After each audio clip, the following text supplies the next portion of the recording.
To see out 2025, we have a compilation of horrors to see in the new year. Before we begin, I'd just like to take a moment to thank you for all your support. 2025 marks Well-I-Never's 5th year, and none of this would have been possible without you. So, a big thank you and best wishes for 2026. Right, on with the show. And we begin with one of the darkest tales we covered this year as we explore the case of Joseph Vacher. Joseph Vacher's early life was shaped by both the humble conditions of his family and the turbulent environment that marked his formative years. Born on November the 16th, 1869, in the small, picturesque village of Vacher, nestled within the Isère department of France, Joseph was the youngest of 15 siblings and half-siblings. His parents, Antoine Vacher and Frédéric Guyon, were simple farmers living a modest rural existence. They were far from wealthy, and the struggles of daily life in the countryside were ever present. But for young Joseph, his family was the stage upon which his darker tendencies would begin to unfold. From the outset, his early life was marked by tragedy and loss. His twin brother, Eugene, died when he was only 8 months old, a heart-wrenching event that cast a shadow over the family. Eugene's death was both sudden and peculiar, a tragic accident that occurred when one of his older siblings, in an unfortunate moment of carelessness, placed a warm loaf of bread upon the infant's chest, leading to suffocation. This death, though not directly attributable to Joseph, is often seen as a precursor to the unsettling trajectory of his life. As Joseph grew, it became increasingly apparent that he was no ordinary child. From a very young age, he displayed a dark and unsettling disposition. Unlike many children who are often innocent and curious, Joseph seemed to derive a perverse pleasure from cruelty and violence. He would torment animals, a behavior that would later be recognized as a potential early sign of the developing psyche of a future criminal. Whether it was hurting small creatures or exhibiting an unnatural sense of control over weaker beings, these early actions set the stage for a series of increasingly disturbing events in his youth. His violent outbursts were not limited to strangers or animals. They also manifested in his relationship with his family. In one particularly troubling incident, Joseph attempted to strangle his brother Louis. This violent act was not an isolated occurrence, but a reflection of the brewing chaos within his mind. It is the same temper that would later manifest in the heinous crimes he would go on to commit in adulthood. The attempted strangulation of his brother Louis was the final straw. The Vacher family, already under strain from the pressures of farm life and the emotional toll of their previous losses, could no longer tolerate Joseph's increasingly erratic behavior. The young boy was expelled from the family home and sent to live with his half-sister. While it was hoped that this change of environment would provide Joseph with a more stable upbringing, the opposite occurred. When he was 14, he learned that his mother had died, and this seemed to only accelerate his descent into darkness. In June of 1884, the brutal killing of a 10-year-old boy named Joseph Amieux occurred in Iclos, Isère, a crime for which Joseph would later fall under suspicion. This event marked the onset of a series of violent acts attributed to him during his teenage years. His relationship with his half-sister also began to deteriorate. Instead of offering him a new beginning, it instead further exposed his difficulties with authority, his inability to form healthy emotional attachment, and his growing sense of isolation. Seeking a semblance of structure, he entered the religious order of the Marist brothers in Saint-Genis-le-Val at 16. However, his tenure was short-lived. By 18, he faced expulsion due to indiscipline and inappropriate conduct towards his fellow novices.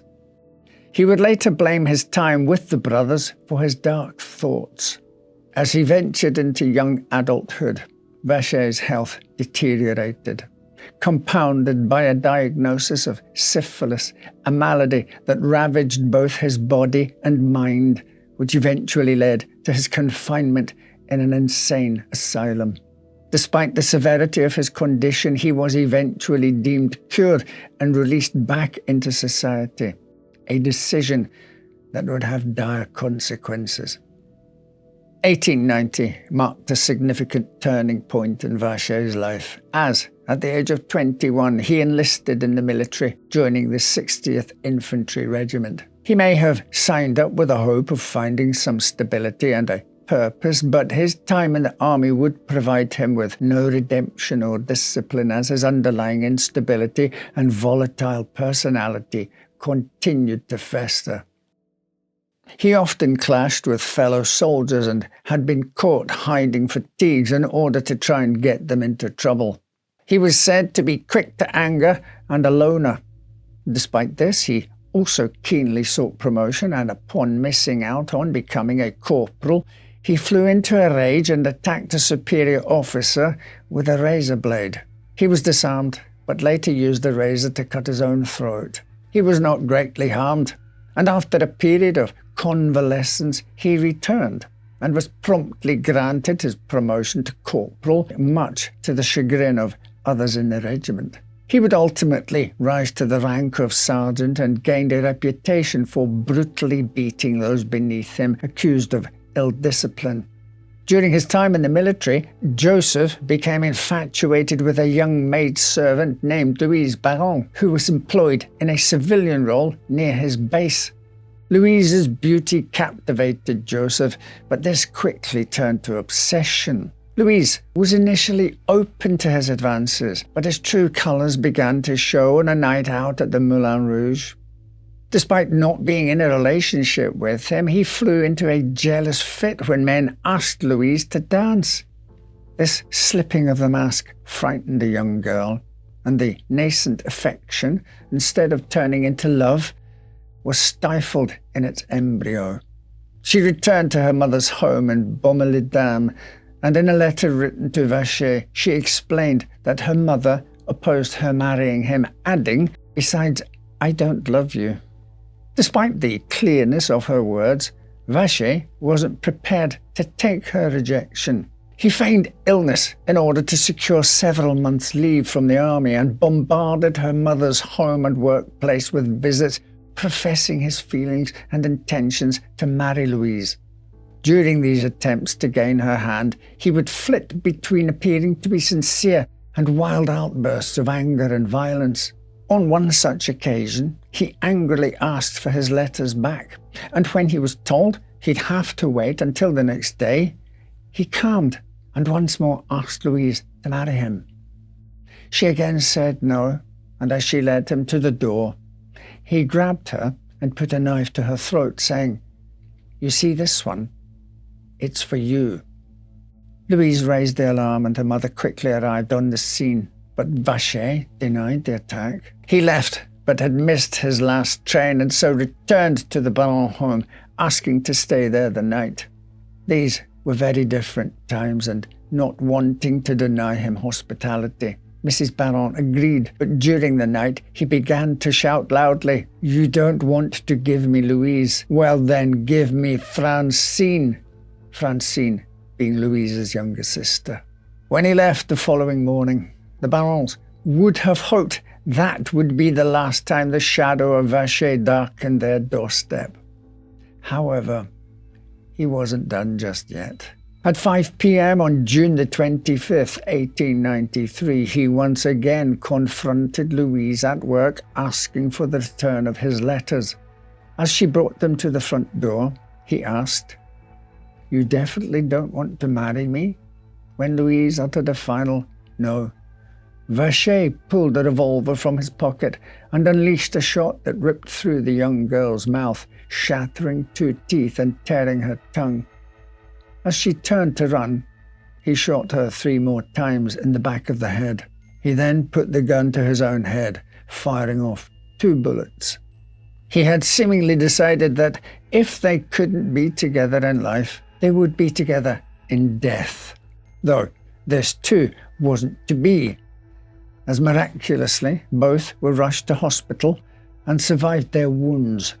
The gunshot left him with partial facial paralysis and damage to one eye, disfiguring him for the rest of his life. This physical transformation, a reflection of the internal turmoil that plagued him. The disfigurement worsened his already fragile mental state, deepening his sense of isolation and alienation from society. In the aftermath of the shooting, Joseph was discharged from the French army, not for the severity of his crimes, but due to his inability to serve any longer because of his physical and mental condition. However, in a shocking turn of events, he was issued a certificate of good conduct. He also avoided prison time, the attack being deemed as a crime of passion. Instead, he was committed to Saint-Denis Asylum, a facility where his mental state could be more carefully evaluated. On one occasion, he managed to escape from the facility and seemed to have tried to make his way back to Louise's home, but was captured. However, on the train journey back to the asylum, he asked the guards if he could relieve himself out of one of the train windows. Perhaps this was before toilets on trains were a thing. They said he could, but once the window was open, he leapt from the carriage as it sped along, bounced twice, and began to run. He was recaptured 2 days later and returned to the asylum. There, the doctors found him insane, and he was transferred to the Saint-Robert Psychiatric Hospital for more long-term care. He apparently made rapid progress, and on April the 1st, 1894, he was released. Although he was considered fit to re-enter society, this assumption was tragically misplaced. The very same psychiatric system that was meant to protect the public and rehabilitate its patients had, in Joseph Vacher's case, allowed a dangerous individual back into the world, and he wasted no time in proving the decision wrong. His time in the army, his violent obsession with Louise Baron, and the disfiguring injuries he sustained had all contributed to the brewing storm of violence within him. A storm that would soon unleash itself upon the unsuspecting public. Following his release, he embarked on a nomadic existence across southern France, carving out a living through begging and menial labour. It was during this itinerant period that he committed a series of heinous crimes, preying predominantly on young shepherds and farm workers. Joseph's approach was as deceptive as it was brutal. He often targeted individuals whose solitary work rendered them susceptible to his attacks. His method involved sudden, frenzied assaults wherein he would stab his victims repeatedly. The violence did not cease with death. Joseph frequently subjected the bodies to grotesque mutilations, including disembowelment. Disturbingly, he also engaged in acts of post-mortem violation, adding an extra layer of depravity to his already heinous crimes.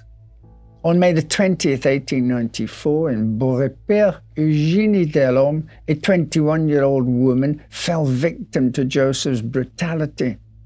She was killed and subsequently violated, her body riddled with wounds, including footprints on her stomach and face. Later that year, on November the 20th, 1894, in Videbon, Louise Marcel, a mere 13 years of age, was mercilessly slain by the cold-hearted killer. A man named Charles Roux, finding the badly mutilated remains in a small shed near the road. Her body showed signs that she fought her attacker valiantly, but was tragically overcome. The following year saw a continuation of his horrific spree. On May the 12th, 1895, an Ethel Augustine Mortureau, a 17-year-old girl, made a tragic end at Joseph's hands. Her body was discovered by a priest who stated that while her right arm lay by her side, her left was frozen above her in rigor mortis. her fist clenching a clump of her attacker's hair.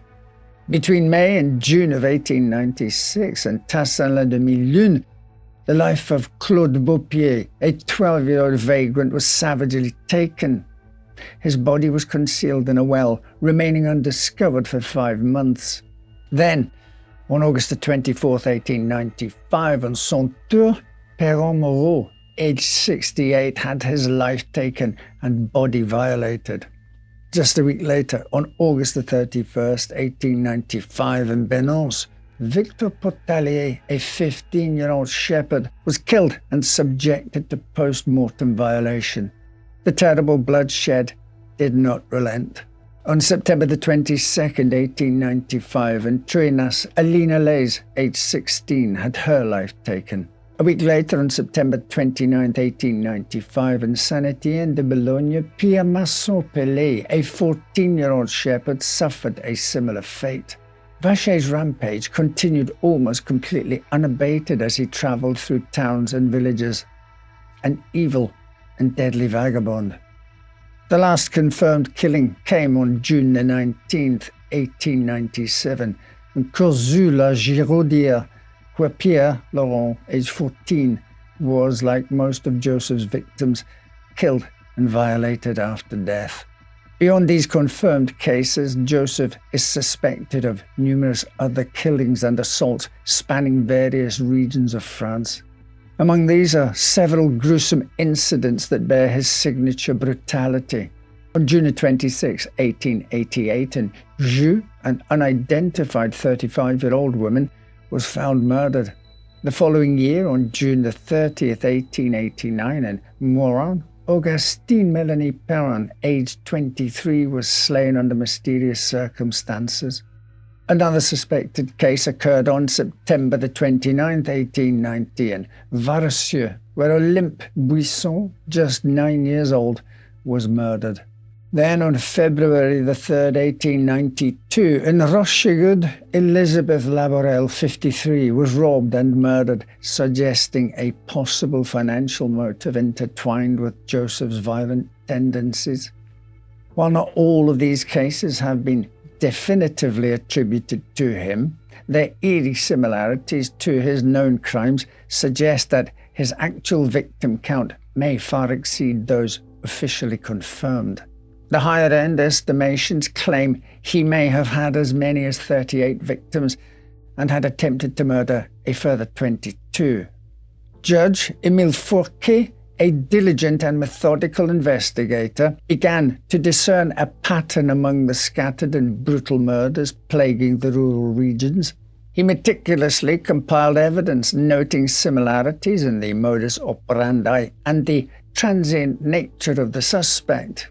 Despite several sightings of a disfigured man in a distinctive white rabbit fur hat, Vacher remained at large, his movements as elusive as a shadow in the night. The breakthrough came on August 4th, 1897, when Vacher attacked Marie-Louise Hérault in a secluded area. Her cries for help alerted her husband and son, who rushed to her aid, managing to subdue and detain Joseph until authorities arrived. This fortuitous event marked the end of his crimes. In custody, Vacher confessed to multiple murders but pleaded insanity, attributing his actions to a rabid dog bite sustained in childhood. He audaciously compared himself to Joan of Arc, insinuating a divine purpose behind his deeds. However, psychiatric evaluations concluded that his actions stemmed not from the alleged dog bite, but possibly from traumatic experiences, including a suspected intimate assault by the dog's owner when Joseph was merely 6 years old. The court found Joseph sane and fully responsible for his heinous crimes. He was sentenced to death via the sharp edge of the guillotine. In a final act of defiance, Joseph attempted to escape but was swiftly recaptured. On the day of his execution, he refused to walk to the guillotine and had to be dragged to his fate. And thus, on December 31st, 1898, the life of one of France's most notorious murderers came to an end. Joseph's reign of terror and the grisly crimes he committed left a profound and lasting mark on French society, reverberating far beyond the immediate horror of his crimes. The atmosphere in rural France, particularly in the southern regions, was one of fear, confusion, and hysteria as the killer remained at large. His crimes increasingly unexplainable to the local authorities. One of the most significant impacts his crimes had was on law enforcement procedures and their ability to investigate and capture such criminals.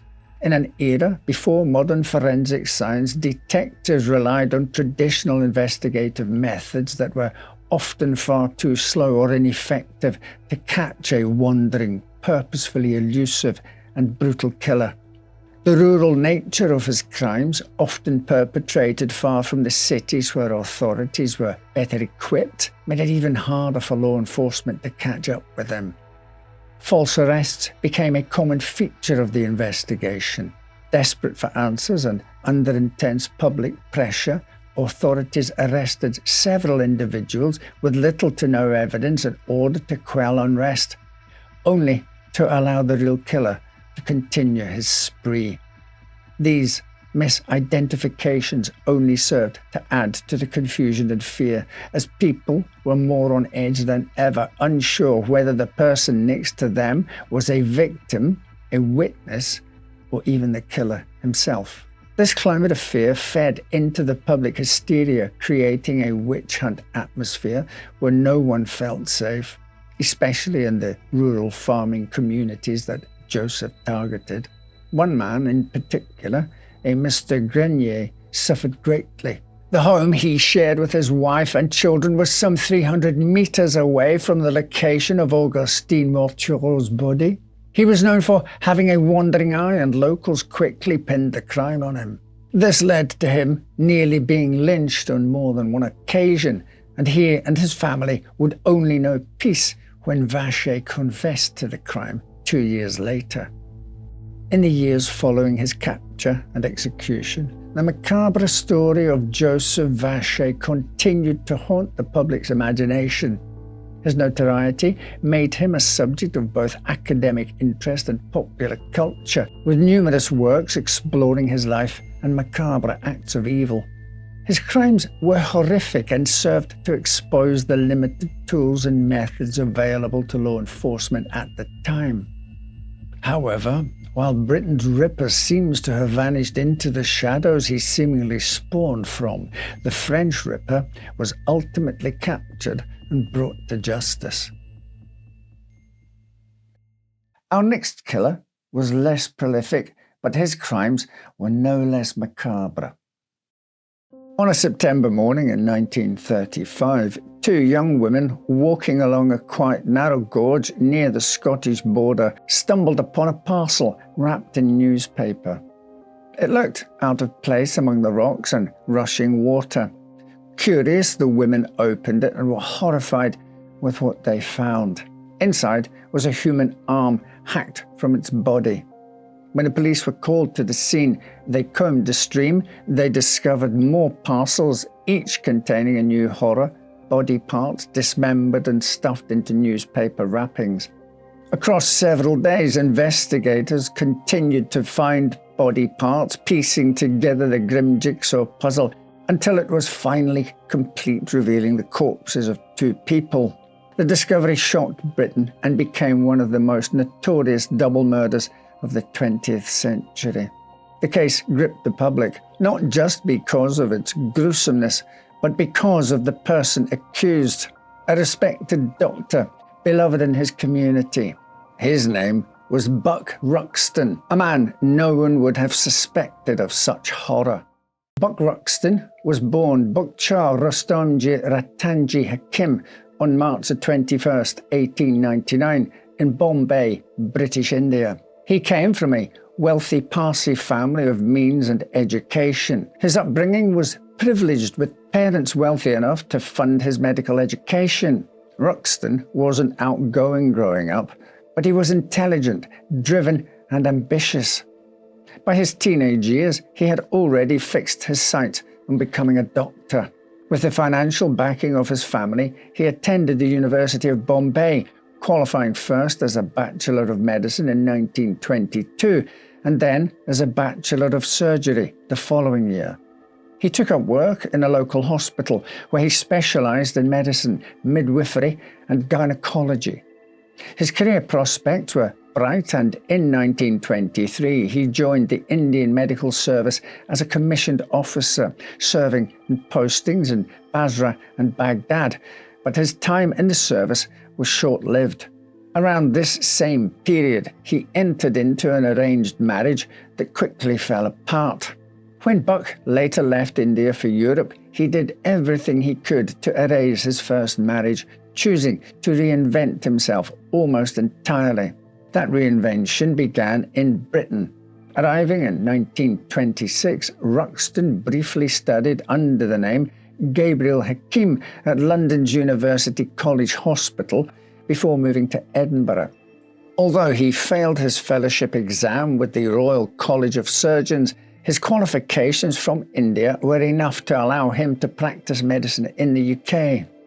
It wasn't long after that he chose to legally change his name to Buck Ruxton. It was in Edinburgh that Ruxton met Isabella Kerr, a cafe manager with a complicated past of her own. She had been married to a Dutchman, but the marriage collapsed after just a few weeks. She retook her maiden name, and by 1928 she was living with Ruxton. Together they relocated to London, where Buck worked as an assistant to other physicians. In 1929, Isabella gave birth to their first child, Elizabeth. Two more children would follow, Diane, born in 1931, and William, born in 1933. By this time, Ruxton had set up his own practice in Lancaster at 2 Dalton Square. Here, he finally found both professional footing and community admiration, and the town took to him quickly. His patients found him attentive and kind-hearted, a doctor who gave time to the poor and treated them for little or no fee. Patients would describe him as a compassionate and selfless man. By outward appearances, Ruxton was an ideal physician. He was caring, approachable, generous, and his reputation flourished. He was adored and became well-liked within the community. But behind closed doors, his home life was far less stable. Isabella and Ruxton's relationship was volatile, fueled by Ruxton's paranoia and jealous outbursts. He became convinced she was unfaithful, hurling accusations that often escalated into violent fits of rage. Police were called to their home on more than one occasion, and neighbours overheard fights that shattered the perception of a perfect marriage. At times, Isabella fled with the children back to Edinburgh, only to be persuaded by his tearful, pleading phone calls to return home. Ruxton's jealousy seemed to turn pathological. By 1933, Isabella had complained to police of beatings. In 1932, she had even attempted to take her life by gas asphyxiation, leading to a miscarriage. The cycle of abuse, reconciliation, and suspicion repeated with seemingly no end in sight. One particularly telling incident occurred in April 1934, when police were called to the Ruxton home.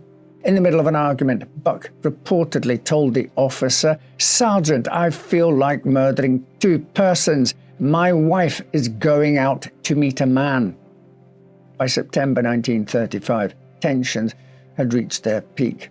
Isabella had taken a trip to Edinburgh with friends, the Edmondson family, while Buck stayed in Lancaster. He convinced himself she was conducting an affair with one of them, a young man named Robert Edmondson. Hotel records later showed that no such affair took place and that each adult had booked separate rooms. But in his mind, the betrayal was real.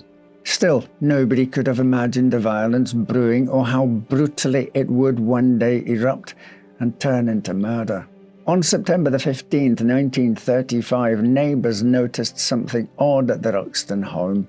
The physician's curtains remained drawn for days, and no one saw Isabella or the family's young maid, Mary Jane Rogerson, who had recently begun working in the house. Buck offered explanations when questioned. Isabella had gone to visit family and Mary had gone with her. Few pressed further. After all, he was a trusted figure. But within days, the truth began surfacing 100 miles away when on September 29th, 2 women walking near a stream close to Moffat, Scotland, discovered the grisly parcels containing dismembered body parts. Over the course of a week, police retrieved 29 separate body parts belonging to 2 women, some wrapped in the Sunday graphic newspaper. The remains were badly mutilated. Whoever had dismembered them had tried to obscure identity by removing fingerprints, cutting away facial features, and stripping flesh. But forensic science of the day was progressing, and investigators would turn the attempts at concealment against the killer. The discovery of the dismembered remains near Moffat jolted police into action. At first, they were faced with chaos. Fragments of 2 bodies scattered across a bleak stretch of Scottish countryside, each parcel wrapped in newspaper and cloth, as if the killer believed that distance and destruction of evidence would be enough to conceal his crime. But what looked, at first glance, like a perfect cover-up soon became the beginning of one of the most important forensic investigations of the 20th century. The bodies were unrecognizable. Whoever had killed the women had stripped them of clothing, mutilated their faces, and carved away anything that might betray an identity. But police turned to science, to men on the cutting edge of forensic medicine. Among them was Dr. John Glaister of Glasgow, who began the painstaking process of reconstructing the remains. Bones were sorted, reassembled, and piece by piece, 2 partial skeletons took form. From the shattered pieces of one skull, Glaister attempted something new: photographic superimposition. By overlaying a photograph of the reconstructed skull with known portraits of Isabella Ruxton, he could test whether the features aligned. The match was undeniable. Isabella had been found. For the second body, investigators continued to work tirelessly. They looked to the telltale ridges of fingerprints recovered from skin that clung to fragments of flesh. The prints were matched to Mary Rogerson, the Ruxton's young maid, who had also vanished in September. What had begun as an anonymous horror in Scotland was now traced back to a single home in Lancaster, and even the smallest details became crucial pieces of evidence. Parcels of flesh had been wrapped in the Sunday Graphic, an edition printed and distributed only in Lancaster and Morecambe on the 15th of September. That same newspaper had been delivered to Ruxton's doorstep. The case against Ruxton only grew stronger when detectives finally entered his house. He had scrubbed it thoroughly, scouring floors and staircases, but investigators were still able to find traces of blood throughout the home. Chemical tests revealed what the eye could not: dark stains seeping into the fibres of the stair carpet, streaks in the bathroom where the dismemberment had been carried out. The house, despite his frantic attempts to clean, still bore evidence of his terrible crimes. Even his shoes became proof of his guilt. Investigators found a footprint in one of the paper wrappings, and by creating a plaster cast and comparing it to Ruxton's footwear, they matched the size and wear. It was one of the earliest times British courts would see such evidence admitted. Piece by piece, the investigators built their case. Forensic entomologists even examined blowfly larvae on the remains, estimating the time of death with a degree of accuracy never before attempted in a British court. Every branch of science seemed to converge on the Ruxton case. His profession, his knowledge of anatomy, his desperate attempt at concealment, all of it was unravelled not by eyewitnesses or confessions, but by patient, methodical science. By the time Buck Ruxton was arrested, his story had already begun to fall apart. He told neighbours Isabella had gone to Edinburgh, then to London, then to India. He claimed Mary had left abruptly without explanation. The lies tangled together, but against the weight of forensic evidence, there was nowhere left to hide. Ruxton was arrested and charged with 2 counts of murder. His trial opened in March 1936 at Manchester Crown Court, and it drew immense public attention. Newspapers dubbed it the Jigsaw Murders, a reference to the way investigators had pieced the bodies together. The prosecution argued that Ruxton's jealousy drove him to murder Isabella, and that Mary was simply collateral damage. They presented forensic testimony about the body parts, the newspaper wrappings, and the bloodstains in his home. Even the superimposed photographs were shown in court. Ruxton's defence attempted to cast doubt on the identification of the remains, suggesting they could belong to others. He even took the stand in his own defence, insisting he was innocent, but his testimony did little to sway the jury, and the evidence was overwhelming. After 4 weeks, the jury took less than an hour to return a verdict. Guilty on both counts, and Buck Ruxton was sentenced to death, his sentence being carried out on May the 12th, 1936, at Strangeways Prison in Manchester. In 2024, Edinburgh University sought the BBC's help in locating any living relatives of Isabella Kerr and Mary Jane Rogerson, after researchers rediscovered some of the victims' remains in the university's archives. The appeal was made in part to ensure the families, including Ruxton's children, could learn the truth about what happened. While the appeal has since closed, the university reported that numerous inquiries had been received and that the process of following up on leads was ongoing.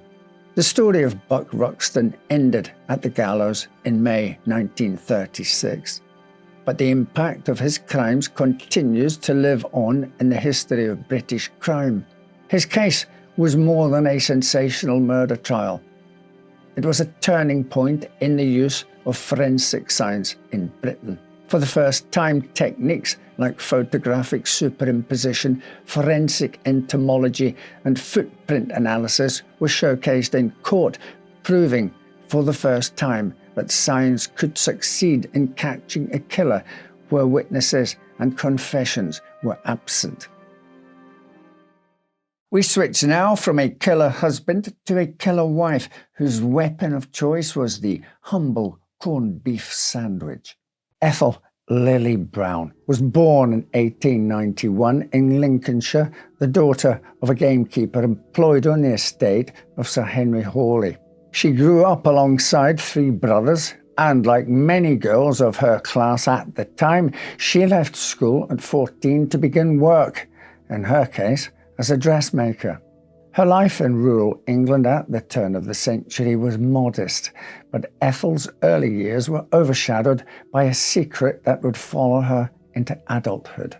In her early 20s, she gave birth to a daughter, Oriel, around 1914. To avoid the considerable scandal of a child born out of wedlock, her parents decided to raise Oriel as though she were their own. Publicly, the child was presented as Ethel's younger sister, but the truth was known by a few and rumours were whispered about by many. The identity of the girl's father was never revealed, not to neighbours, not to friends, and not even to the man Ethel would later marry. That man was Arthur Major, a soldier returning from the Great War in 1918. Arthur was hailed locally as something of a hero, and on June the 1st of that year, he and Ethel married. A year later, their son Lawrence was born, and the couple settled for a time with Ethel's parents. This kind of arrangement wasn't unusual, and all seemed peaceful for a time. Arthur took work where he could, and Ethel managed the household. But in 1929, the family relocated to the small Lincolnshire village of Kirkby-on-Bain, where Arthur secured a steady job as a lorry driver at the local gravel pit. This move, while promising on the surface, would in fact mark the beginning of a dark chapter in their lives. The long-buried secret about Oriel resurfaced through village gossip, eventually reaching Arthur, and he confronted his wife, demanding to know if the rumours were true. When she confirmed them, but still refused to name the father, Arthur's attitude toward her seemed to harden. Resentment grew quickly. Arthur sought solace in drink and, according to some accounts, began to physically assault Ethel. Their once stable marriage unravelled into mutual bitterness. By the early 1930s, their home life was overwhelmed by constant friction, accusations of infidelity, and deep mistrust. Some sources claim that Ethel herself would sometimes hint at her despair and its potential solution, muttering that a man like that is not fit to live. While her indiscretions had happened in the past and before she was married, it would soon come to light that Arthur's were not only much more recent, but also closer to home. He had began an affair with a neighbour, Rose Kettleborough, and Ethel, after discovering love letters between them, responded with fury. She launched what can only be described as a campaign of revenge against her husband. She tried to have him evicted from their council house, reported him to the police for driving the lorry drunk, and made sure everyone in the village knew of his unfaithfulness. Arthur, for his part, retaliated in his own cruel way. In a public notice printed in the Horncastle News, he declared that he would no longer be responsible for his wife's debts. It was a humiliating and very deliberate act meant to shame her. When Ethel confronted him about the affair, demanding what he intended to do about Rose, Arthur coldly told her nothing. You'd better do something about it yourself. By 1934, the Major's marriage was little more than open warfare. Ethel, now in her mid-40s, had developed a reputation as a bad-tempered woman who was disliked in the community, and Arthur had become known for womanizing, drinking, and for the contempt he had for his wife.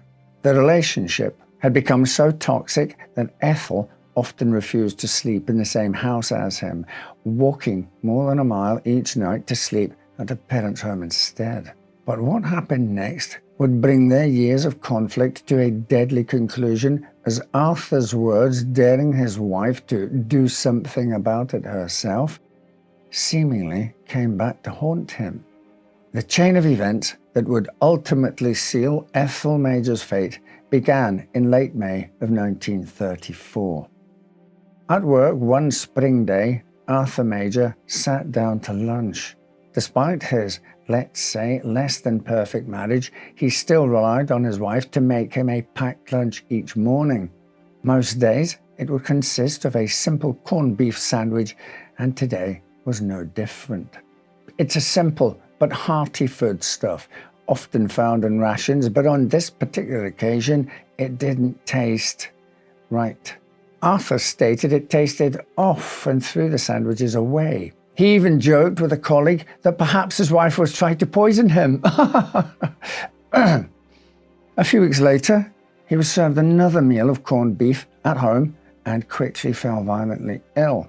Convulsions racked his body and a doctor was called. At first, his symptoms were difficult to interpret. The attending physician suspected epilepsy or some kind of neurological disorder. After some initial treatment, he appeared to pull through. Those stomach pains and trembling continued to trouble him. But his reprieve was short-lived. Over the next few days, his condition worsened dramatically, and on May the 25th, 1934, Arthur Major died. Medical knowledge in the early 20th century was still limited, and sudden deaths were often attributed to epilepsy or convulsions when no other obvious explanation was found. Arthur's passing at first seemed destined to be one such case. His funeral was scheduled for the very next day, May 26. While the community mourned Arthur's sudden passing, another curious event occurred that threw the tragedy into an entirely different light. A neighbour's dog who had eaten scraps of corned beef believed to have come from the Major's household, also suddenly collapsed and died. The symptoms, painful convulsions, spasms, and rapid death, were eerily similar to Arthur's own final hours. Suspicion began to stir, and shortly after, an anonymous letter arrived at the local police station. It was signed only, "Fair Play," and the writer alleged that Ethel Major had poisoned both her husband and the dog by feeding them the tainted corned beef. Authorities immediately halted Arthur's funeral. His body was ordered to undergo a post-mortem examination, and the dog's body was also exhumed for testing. What began as the tragic passing of a man was now rapidly transforming into a full-fledged criminal investigation.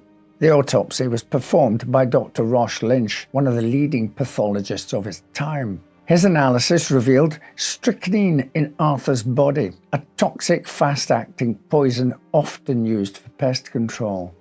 The same substance was found in the remains of the dog. With these findings, Arthur's death was no longer an unexplained seizure, but an undeniable case of poisoning. Police quickly turned their attention to access. Who could have obtained strychnine and who had reason to use it? The answers always seemed to circle back to Ethel. Her father, a gamekeeper, kept strychnine in a locked box for legitimate use on the estate. During the investigation, police discovered that the key to that box had gone missing. That very key was later found in Ethel's handbag.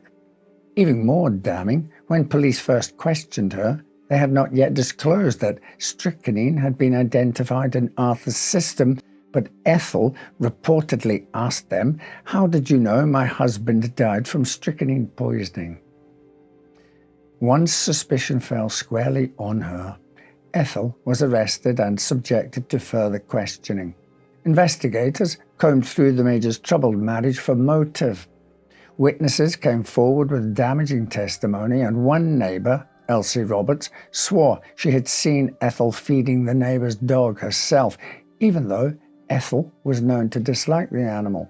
Though no one could place Ethel's hand directly adding strychnine to Arthur's food, the circumstantial evidence built up. She had access to the poison. The key was found in her possession. Her husband and the dog both died with strychnine in their systems, and she had a clear motive after his infidelities and toxic marriage. Public attention quickly latched onto the case. Newspapers across the country covered it with fascination, dubbing her the corned beef killer.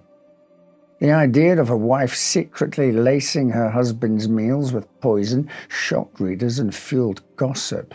Some women's groups even rallied to her defense, arguing that the case against her was circumstantial and calling for clemency. But the police believed they had their culprit, and by summer's end, Ethel Major stood charged with the murder of her husband. Her trial opened at Nottingham Assizes on November 19, 1934. By then, her case was a national sensation. Crowds packed the courtroom, eager to see the woman who stood accused of poisoning her husband with strychnine-laced corned beef. The prosecution painted a picture of a bitter, vengeful wife driven to murder by jealousy and humiliation. They presented the couple's marriage as one long, festering wound. Ethel's resentment, they argued, had boiled over after she discovered love letters between Arthur and their neighbour, Rose Kettleborough. The prosecutor told the jury that Ethel had been waging a campaign of revenge, spreading gossip about her husband, reporting him to the police for drunken driving, and attempting to have him thrown out of their council house. When those measures failed, the prosecution claimed she decided to take matters into her own hands. She poisoned him in his food, ladies and gentlemen, and then she poisoned the neighbour's dog to silence its barking, or perhaps as practice. The prosecution's case was circumstantial but compelling. Ethel's defence team, led by barrister Norman Burkett, one of the most respected advocates of his day, faced an uphill battle. They argued that the case was entirely circumstantial. No one had seen Ethel place strychnine into Arthur's food, and opportunity did not equal guilt. Beckett said that Arthur himself had joked, "The wife is trying to poison me," before his death, implying that this was the sort of humour common in a failing marriage, not an actual confession of danger. The defence also raised doubts about the chain of custody of the key, suggesting it could have been planted.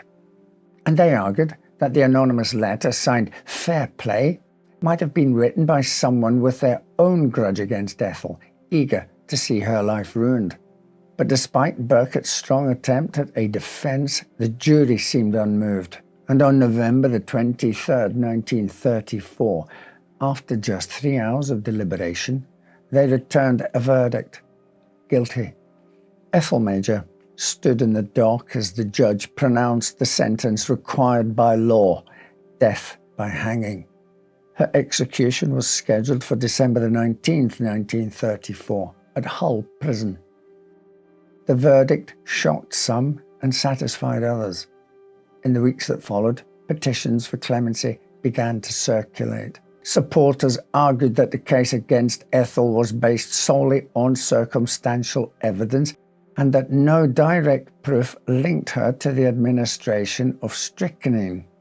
Letters were sent to the Home Secretary, Sir John Gilmore, pleading for mercy. But the Home Office reviewed the case and found no grounds to interfere.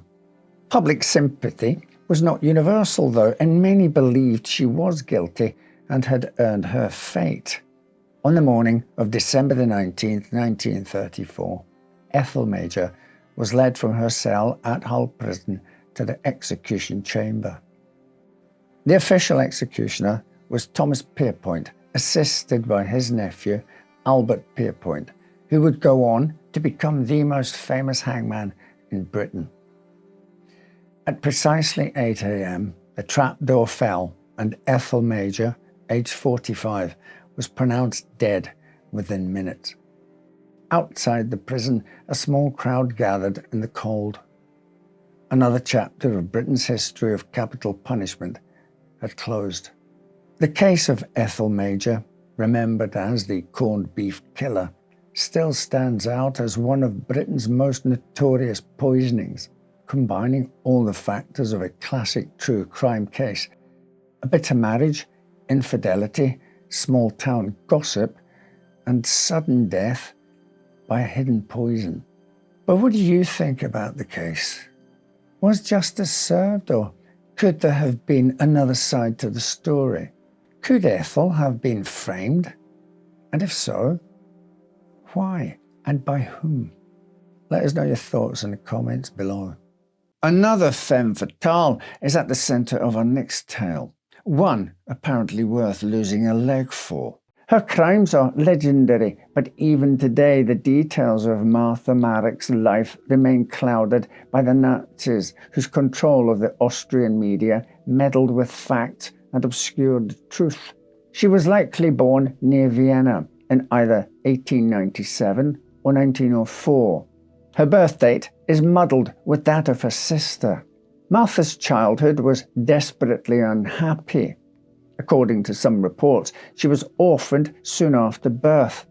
In others, she's reportedly given away to be raised by a poor couple until rejoining her mother at age 12. She found work at a dressmaker's shop as an errand girl, likely hoping to eventually learn the trade herself. It was as much as an impoverished girl might hope for, but Martha was destined for another path altogether. While running an errand one day, Martha met Moritz Fritsch, the owner of a lucrative department store in downtown Vienna. Some sources place this meeting in Martha's early teen years, others when she was 17. Fritsch took an instant interest in the girl and noticed she was obviously underfed and poorly clothed in thin garments. Soon after their meeting, Fritsch began a relationship with Martha, this despite being some 50 years her senior. Again, the details are unclear. It's possible that Martha's mother, if she were still alive, allowed her daughter to live with Fritsch as his ward. Still, other sources claim Martha's family blackmailed the older man with threats of reporting his inappropriate relationship with the teen. Fritsch appeased them by promising to take over all financial responsibility for Martha. Moritz arranged for her to attend prestigious finishing schools in Paris and London, where she saw for the first time the drastic difference wealth could make in someone's life. Once back in Vienna, Martha moved into Fritsch's villa in Döbling, a prestigious enclave bordering the Vienna woods. Though he showered her with jewellery, clothing and other gifts, he could not hold her attention, and she soon began a clandestine affair with Emil Marek, an engineering student closer to her own age. In August 1923, 74-year-old Moritz Fritsch died, leaving most of his estate, including his villa, to Martha. Within months of the sudden demise, Martha married Emil, and the pair revelled in their good fortune. With so much wealth at their disposal, Emil quit school to pursue his own ideas for engineering innovations and inventions. He had some early luck generating interest in his proposal to bring electricity to Burgenland, Austria's newest and least developed province, recently seized from the Hungarian Soviet Republic. While he was entangled in negotiations with possible investors, the Mareks took out a life insurance policy with the Anglo-Danubian Lloyd Company in Vienna. According to the policy terms, Martha would receive a large payment as Emil's widow if he died. But in the event of Emil's permanent disability, the Mareks would receive an even more extravagant sum, $400,000 according to one source. The policy was purchased on May the 25th, 1925, and the Mareks made their first premium payment on June the 11th. The very next day, Emil Marek had a terrible, life-altering accident. According to the pair, Emil had been chopping wood in the garden at their villa with a razor-sharp hatchet when his hand slipped. The tool struck his left leg just above the knee, nearly severing the limb completely. Martha, upon hearing Emil's screams, summoned a doctor who found that Emil's leg was attached by only a bit of sinew and quickly completed the amputation, leaving Emil permanently disabled. When the Mareks filed a claim, the insurance company was shocked by the bizarre gruesomeness of the accident. Not since the First World War had the insurer had to pay out such a large amount, and they immediately ordered an investigation into the claim. Doctors examined the injuries and discovered marks that indicated the leg had been struck by the hatchet at least 3 times. In November 1926, the Mareks invited Karl Mraz, a former orderly at the hospital where Emil was treated for his injuries, to their home. The couple tried to persuade Mraz into testifying that he'd heard doctors at the hospital discussing a plan to alter Emil's leg so it appeared to have been removed by several strikes, not a single blow. They also wanted Mraz to tell the court that the doctors had said the insurance company would take care of them for their help in disguising the accidental injury. But word of the attempted bribery reached the police, and the couple was arrested and charged with conspiring to defraud an insurance company and corrupt justice. When their trial began in March 1927, the pair were the public favourites. The young couple was attractive and poised, living in one of the most desirable areas of Vienna. What reason would they have for attempting such a scam? And what healthy young man would purposefully chop off his own leg? It seemed much more likely that the insurance company was a corrupt capitalist enterprise trying to avoid paying on a policy they'd sold to the Mareks. The outcome of the case hinged on the prosecution's ability to convince the jury that Emil's leg had been struck by the hatchet multiple times, likely wielded by Martha. The defense argued that the additional marks on the leg could have been caused by the wooden chopping block, which had fallen on top of Emil after the accident. On April the 9th, the Mareks were acquitted on insurance fraud charges but found guilty of attempted corruption. They were sentenced to 4 months in prison but had already served as much time awaiting their trial and were released at its conclusion. Karl Mraz was sentenced to 6 weeks in prison for considering the Mareks' attempt to sway his testimony. Despite having proven that the Mareks were at least partially guilty, the insurance company was still the clear loser in the public eye. Eager to preserve their reputation, the insurer settled quietly with the Mareks out of court for about $50,000, or the modern equivalent of just over $1 million. Nearly half of that amount went to paying off the Mareks' legal fees, but with careful management, it still should have been enough to ensure a life of comfort for the couple. With Emil's hopes of electrifying Bergenland long since dashed, he tried his hand at several other business ventures, including investing in a taxi fleet.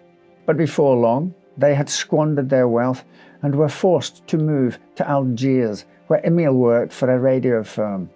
Martha gave birth to a son, Alphonse, in 1929, and the small family returned to Vienna the following year. They added a daughter, Ingeborg, in 1932. According to one report, the Mareks were forced to relocate to a low-cost area of Vienna, with Emil boarding with his parents to save money. The couple were reunited in July, after which Emil became dangerously ill. Since losing his leg, he had struggled with various health issues, but this time he seemed to melt away entirely. He lost weight rapidly, became blind, and was sequestered away in a Vienna hospital, where he died on July the 31st, supposedly of tuberculosis. His death drew some public interest, thanks to the high-profile fraud trial. When it was revealed that Martha had collected a small amount of life insurance money following his death, locals began to question the man's sudden illness. But again, sympathy won out. Martha was a widow with 2 small children. What woman would choose such a life in exchange for a paltry insurance settlement? Then Ingeborg fell ill too. Her symptoms, similar to those of Emil, quickly took her life. By the beginning of September 1932, Martha was burying another family member and collecting another small insurance payment. In 1934, she suddenly forged a close relationship with her aging widowed aunt, Suzanne Lowenstein. Suzanne allowed her niece to move in with her under the promise that she would help care for her in old age. Suzanne had been in good health when Martha arrived, but within months she was bedridden. When she too died, it was discovered that Martha had been named the sole heir to her modest fortune. Though she was once again reasonably well off, Martha still struggled to manage her money. By 1936, she was advertising for boarders to earn extra cash. A middle-aged seamstress named Felicitas Kittenberger moved in that spring, but she, again, soon died after falling suddenly ill with symptoms remarkably similar to those of Emil, Ingeborg, and Suzanne. 4 days after Felicitas' death, Martha collected on an insurance policy she'd convinced her boarder to purchase. In October 1936, she filed a police report claiming that she'd been robbed. Inspector Rudolf Pieternel visited Martha's home, where the walls had been stripped of valuable tapestries and paintings that had once belonged to Suzanne Lowenstein. According to Martha, she was a heavy sleeper and did not awaken as the bandits stole away with her artwork. She was extraordinarily calm for a woman who'd just been robbed in the night. She assured Pieternel that a large insurance policy on the home would cover the loss of the items. Pieternel found it odd that the burglars would steal such bulky items, as most nighttime robberies were of smaller goods like silverware and jewellery, which could be easily tucked in pockets and allowed for a quick escape. The insurance company also found the claim highly suspect and requested an investigation before paying on the policy. Detectives learned from the claimant's neighbours that on the night of the robbery, she'd been seen moving several large packages wrapped in brown paper out of her home and into a small truck.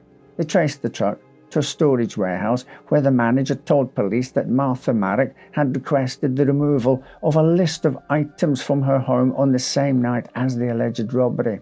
The tapestries and paintings that she had claimed were stolen were safe in the warehouse, where Martha no doubt intended to collect them after she'd cashed her cheque from the insurance company. Martha was arrested and charged with fraud in early 1937. When Felicitas Kittenberger's son Herbert read about Martha's arrest in the papers, he contacted the police and told them he believed the fraudster had poisoned his mother to obtain insurance money. The bodies of Emil and Ingeborg Marek, Suzanne Lowenstein and Felicitas Kittenberger were all exhumed and tested for signs of poison. Each contained large amounts of thallium, a highly toxic heavy metal found in a paste commonly sold to kill rats. Sometimes called the poisoner's poison, thallium is colourless, odourless and tasteless, producing a wide variety of symptoms often seen in other common illnesses. Following the shocking toxicology results, Mrs. Marek was charged with murder. At some point during the investigation into the insurance fraud and poisoning, an investigator familiar with her legal history remembered that Martha had a son, Alphonse. The boy was located living with another family in a poor area of Vienna. According to some sources, Martha had recently insured Alphonse and he was already suffering from signs of thallium poisoning. Martha's trial faced multiple delays following Hitler's annexation of Austria. Her Jewish defense attorneys had to be replaced, and Martha herself was smeared in the Nazi-controlled press as a Mischling, a mixture of Jewish Aryan blood. There is no evidence that Martha had any Jewish ancestry, but the horrific nature of her crimes made her the perfect villain for Nazi propaganda, regardless of truth. While awaiting trial, the defendant exhibited several bizarre behaviours in jail, including faking seizures and feigning blindness and paralysis. When she finally entered the courtroom in May 1938, Martha had to be carried in a specially constructed chair to accommodate her supposed medical conditions. As a defendant, Martha did little to win the jury's sympathy. She was combative and rude, often answering questions sarcastically and shouting at the court. The prosecution presented dozens of witnesses, including police officers, neighbours and doctors. A druggist testified that Martha had ordered so many tubes of rat poison paste from his store that he'd had to increase his order from the wholesaler. A neighbour told the jury that the defendant's son, Alphonse, had once told her, "I shall soon go to heaven. My mother told me so." And Herbert Kittenberger testified that when his mother fell ill, Martha had refused to call a doctor or take her to the hospital until she was hours from death. In his closing arguments, the prosecutor called Martha Marek a human cobra and argued that her acquittal following her first fraud trial a decade earlier had been the death warrant for the 4 poison victims. 5 jurymen and 4 professional judges returned a verdict of guilty, and Martha was sentenced to be hanged. As despicable as Martha's crimes had been, the jurors who convicted her likely never believed she would see an execution day. In Austria, women condemned to death traditionally had their sentences later commuted to life in prison. Even Leopoldine Kasparek, a serial killer who murdered 4 elderly women and attacked nearly a dozen more, was spared from execution despite showing no remorse. No women had been executed in Austria for over 30 years. However, the traditions that once governed the Austrian judicial system could no longer be counted upon. Guillotines were brought to Vienna from Berlin as the Nazis prepared to make a public spectacle of the 1,200 victims sentenced to death by Nazi courts in the city. When Marek's request for clemency found its way to Adolf Hitler's desk, he unsurprisingly showed no remorse. On December 6, 1938, Marek, still claiming to be suffering from paralysis, was wheeled toward the guillotine at the Vienna Regional Court, where Nazi executioner Johann Reichelt waited. According to some reports, Martha regained enough strength to struggle against the guards and aim a kick at Reichelt before she was tied to the bascule and the blade of the guillotine released. Later, it would be reported that in her final days, Martha had begged for the guillotine over the other offered means of execution, the axe. Is it possible that she was remembering the 3 chops it had taken to remove Emil's leg? The story of Martha's crimes and execution was printed in nearly every major paper in the West. She was the worst kind of monster, a mother who would kill her own child and many more in exchange for a few bucks. Even so, her story was quickly overshadowed by the evils of Nazi occupation. Thanks to a coincidence of timing, Martha's villainy was forgotten for decades. But her crimes are a grim reminder that even in the shadows of Hitler's horrors, other monsters remained, wielding their own wickedness like a well-sharpened axe. While Martha did horrific things for cash, our next criminal did something completely GUBU. Malcolm MacArthur was not someone you would guess would end up plotting a bank heist. He grew up in County Meath on a large estate, complete with the kind of staff most people only know from shows like Downton Abbey. MacArthur knew how to ride a horse and had been taught to fish by his father and played billiards in a dedicated games room. The family spent their weekends visiting the equally impressive estates of their friends across the country. Malcolm's mother would later claim that her son had grown up with a violent father who had a sadistic streak. But Malcolm says that isn't true. His parents divorced when he was in his teens, but for the most part, his youth was privileged and happy. Malcolm went to the US in 1963 when he was 17. Spending a year at a junior college near where his paternal uncle lived in California, followed by a year at Oregon State and 2 years at the University of California, Davis, where he received his degree. After he finished his education, he returned to Ireland and spent the next 15 years doing, well, not much. His father died in 1971 and Malcolm inherited 2/3 of the family estate, netting him nearly £1 million in today's money. He moved to Dublin and rented a glitzy flat on Fitzwilliam Square, where he spent his time entertaining friends when he wasn't cavorting in London.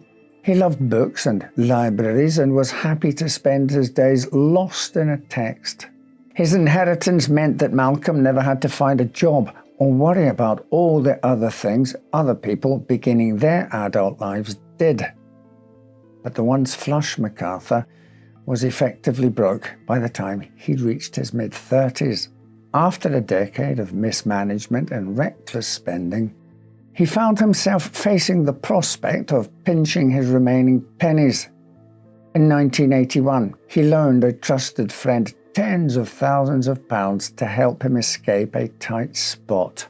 A month later, the friend told him that he couldn't repay the loan anytime soon. It was the final nail in the coffin for MacArthur's lavish lifestyle. And while most men in his position would brush off their never-used college diplomas, call in favours to their well-connected friends, and begin building a career, MacArthur seemed unable to even fathom such a path. He had no idea how to accumulate wealth, only how to spend it. Malcolm had been living with a woman named Brenda Little and their son in Tenerife when his finances fell apart.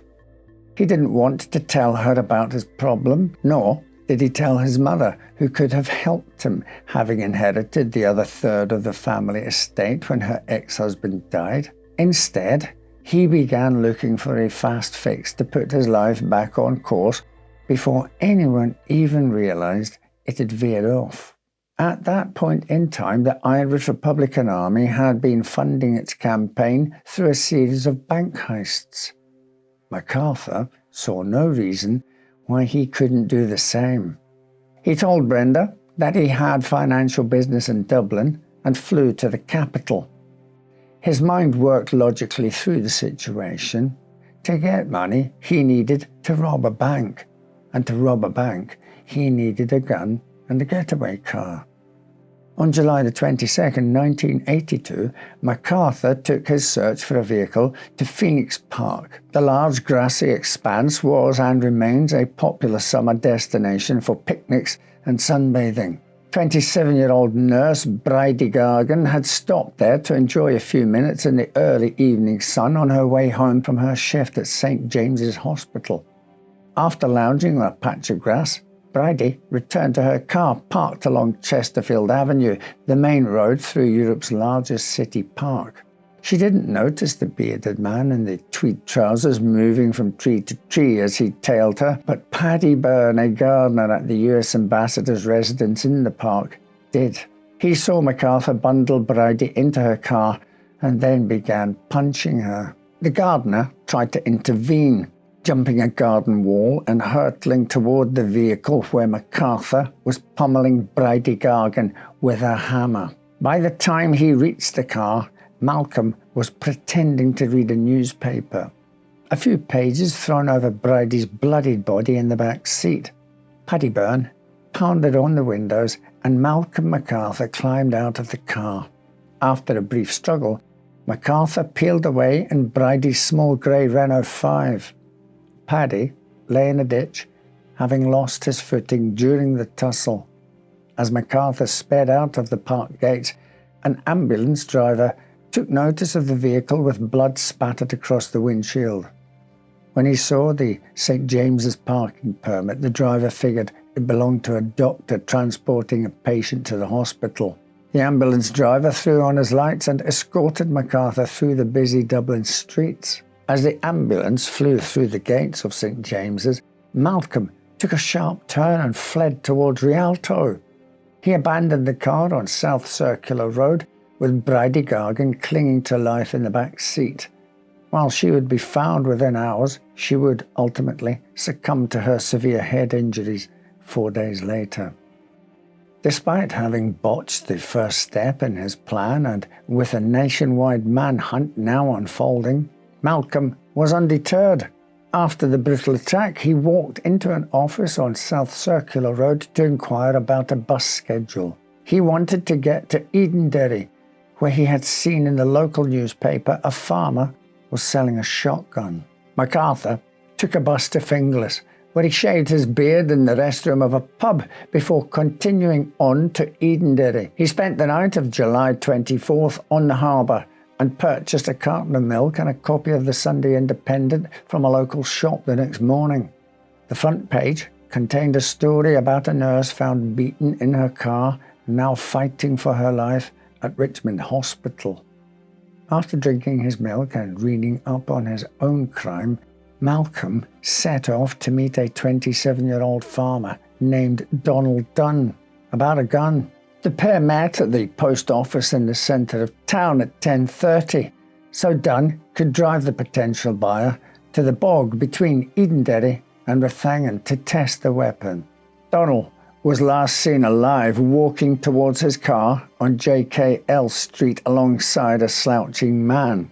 Once they were at the bog, he handed the gun to MacArthur for a few test shots. Once the weapon was in his hands, MacArthur turned the barrel on the farmer and shot him from just 3 yards away. He hid the body in some brambles, climbed into Dunn's Ford Escort and headed back toward Dublin. Later that evening, a 7-year-old boy, picnicking with his family on the bog, noticed a trail of blood. A curious child followed it and discovered the body of Donald Dunn facing down in the undergrowth. A massive search of the area ensued, with some 300 rookie police officers being sent to search the hedges and woods around Edenderry for the shotgun used in the killing. Detectives in Dublin were frantically trying to unravel the two murder cases, which seemed unrelated except for the description of the man last seen with each victim. A man wearing glasses who seemed unusually overdressed for the warm summer weather in a jumper and tweed trousers. Then a breakthrough. A fingerprint lifted from Malcolm MacArthur's discarded copy of the Sunday Independent was a match for one taken from Bridie Gargan's car. Police knew they had a double murderer on the loose. All police had to do now was find the man in tweed and confirm a match on his prints. They didn't have to wait long. On August the 4th, MacArthur implemented the final step in his three-part plan to solve his financial woes: the heist. Instead of robbing a bank, as had been his initial idea, he went to the home of US diplomat Harry Bailing in Killiney, some 11 miles southeast of Dublin. When Bailing answered the door, MacArthur explained that he had attended some parties at the residence a few months before and wanted to photograph the view of the bay from one of the windows. Bailing graciously welcomed the well-dressed and articulate MacArthur into his home. He was stunned when the visitor demanded money and threatened him with a gun. Bailing told MacArthur he would retrieve his checkbook from another room, but managed to flee the house instead. It seemed that Malcolm MacArthur had completely botched each step of his plan.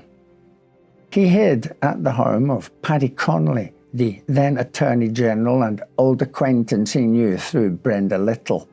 MacArthur was not a skilled criminal.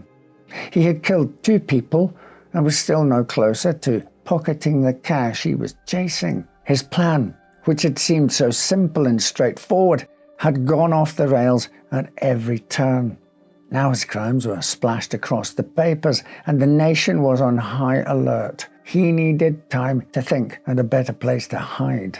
He told Connolly that he had just returned from a trip to Switzerland and needed a place to stay for a while. Like the other victims in this case, Connolly was taken in by MacArthur's upper-crust manners and professor-like appearance, gladly opening his apartment on Pilot View in Dalkey to him, instead of staying quietly hidden or fleeing back home to Tenerife. The now double murderer committed a classic criminal slip-up. He inserted himself into the case by phoning the police to say that the incident at Bailing's home was a prank gone wrong between 2 old acquaintances. He even gave the detective he spoke to his real name and place of birth. It wasn't long before police pieced together the description of MacArthur from Bailing and realized all 3 cases shared a single suspect. A tip from a motorist about picking up a man wearing tweed and a cravat and driving him from Killiney to Pilot View led investigators to the very neighbourhood where Malcolm MacArthur was hiding. On August the 12th, detectives began canvassing the area with photo fits of their suspect. A resident said their description of a wavy-haired, sophisticated academic matched that of the Attorney General's visitor. The next day, police met with a taxi driver who told them he was on his way to deliver hacksaw blades and sparkling water to an apartment in Pilot View. Correctly assuming that the hacksaws had been ordered to cut the barrels off Dunn's shotgun, the police followed the driver's instructions and found themselves on the doorstep of the Attorney General's home. As 12 armed officers prepared to storm the property in search of the murder weapon, Paddy Connolly arrived home in a state car, completely shocked to discover he had been harbouring a murder suspect for the past 3 weeks. Malcolm MacArthur was arrested without incident and taken to the Dunleary police station, where he provided a 21-page statement. The lengthy document began with the words, "I affirm that I am responsible for the deaths of Nurse Bridie Gargan and Mr. Donald Dunn." During questioning, investigators noted that MacArthur was condescending, calm, and without remorse. Despite the administration's best efforts, the news that a double murderer had been apprehended while staying as a house guest with the Attorney General dominated the news for weeks after. The most senior legal official in Ireland was, at best, an unwitting pawn and, at worst, an accomplice to a murderer. The scandal wasn't helped by the fact that Connolly had kept his plans to holiday in the United States, refusing to be interviewed by police, and only returned to Ireland at the insistence of the Taoiseach. In an attempt to distance himself from the crime, Taoiseach Vacher forced the resignation of Paddy Connolly, sparking a frenzy of political intrigue usually absent from such crimes. Rumours circulated that MacArthur and Connolly were involved in a romantic or sexual relationship. Vacher called the entire debacle grotesque, unbelievable, bizarre, and unprecedented, a description that would soon be shortened to GUBU and used to illustrate the senseless and ridiculous nature of MacArthur's short-lived criminal career. Malcolm MacArthur left a trail of evidence linking him to Bridie Gargan and Donald Dunn in his wake, but ultimately ended up being tried for just one murder. MacArthur's legal defence team knew that a speedy trial was an absolute necessity for their client. The case was so sensational that each passing day made the likelihood of an unbiased trial more unlikely. It was not unusual in Ireland for convicted murderers to serve only a fraction of their sentence behind bars. 7 years was the average. MacArthur's attorneys knew that with one murder conviction, their client could be out before he was past middle-aged, but 2 convictions made the parameters for early release harder to apply. The evidence in both murder cases was extensive, but unlike Bridie Gargan's murder, no one had witnessed Donald Dunn's. And while MacArthur had admitted responsibility for both deaths, he had not admitted murder. The defence had a slim chance of concocting a different version of events. Perhaps Donald Dunn had turned the gun on MacArthur, and a struggle for the weapon had resulted in his death. MacArthur's attorneys looked to exploit this uncertainty and used the media frenzy surrounding the murders to their advantage. They entered a plea deal for MacArthur to plead guilty to the first murder if the second was dropped. No long weeks of crowds swarming the courthouse. No risk for the prosecution to look bad if they only walked away with the one conviction. No possibility of MacArthur squeaking by with an insanity plea. A guaranteed guilty plea is hard to come by, and the prosecution couldn't resist. A nolle prosequi, or voluntary dismissal of charges, was entered for the murder of Donald Dunn. The decision to drop the second murder charge caused outrage from Donald Dunn's family and the general public. There had been a promise to read the statement of evidence during the plea agreements, but the presiding judge refused to hear it, saying that because there was a mandatory life sentence, the evidence was irrelevant. The decision to keep that information from the public caused a renewed inferno of insult and anger that kept the case front-page news for weeks afterward. Malcolm MacArthur was sent to live out his sentence in the basement of Mountjoy Prison, where criminals deemed unfit for the general population are housed. But his isolation didn't stop him from becoming a popular inmate. He was polite, intelligent, and charming, stepping back into the socialite role he knew so well. He was eventually transferred to an open prison and served a total of 30 years before his release at age 66 in 2012. He returned to Dublin, where he still lives and is often seen in bookstores and libraries. In the years since his release, Malcolm has offered some insight into the bizarre summer days of 1982. He told Dublin-based writer Mark O'Connell that until his crime spree, he had lived a blameless life. He characterizes his existence as one very long flat line punctuated by a single spike of violence in his 37th year. He's also adamant that the crimes he committed were not irrational or the result of some kind of madness. They were a solution to a financial problem, a technique that failed him. On the Bridie Gargan murder, MacArthur said he had expected to take her car easily, but that she didn't take him seriously and refused to leave. He hit her with the hammer, he says, to subdue her so she could be removed from the vehicle. When she began to bleed, he stopped, realizing that the blows to the head had inflicted more damage than he had anticipated. MacArthur says that when he left Bridie in the back seat on South Circular Road, he told her help will arrive shortly, and insists that she was alert and relatively unharmed. MacArthur seems unwilling to accept full responsibility for his actions and seems to treat the murders as something that was misconstrued or maligned somehow. In a chilling summary of why he thinks he committed the crimes, he told O'Connell, "If I were to apply myself to some important project, and if I were to achieve something of significance, something that might be worth writing about, the inclusion in the narrative of an account of the mundane activity of having to make a living by earning money would, aesthetically speaking, constitute a blemish or an imperfection on that narrative." Therefore, the solution was criminality. It seems, after all, that MacArthur's crimes were simply a more appealing choice rather than something as mundane as getting a paying job. It was a desire Malcolm held on to even after he had left a path of death and destruction in his wake. Among his possessions found by police was a note outlining a clear plot to kill his mother so he could inherit her money.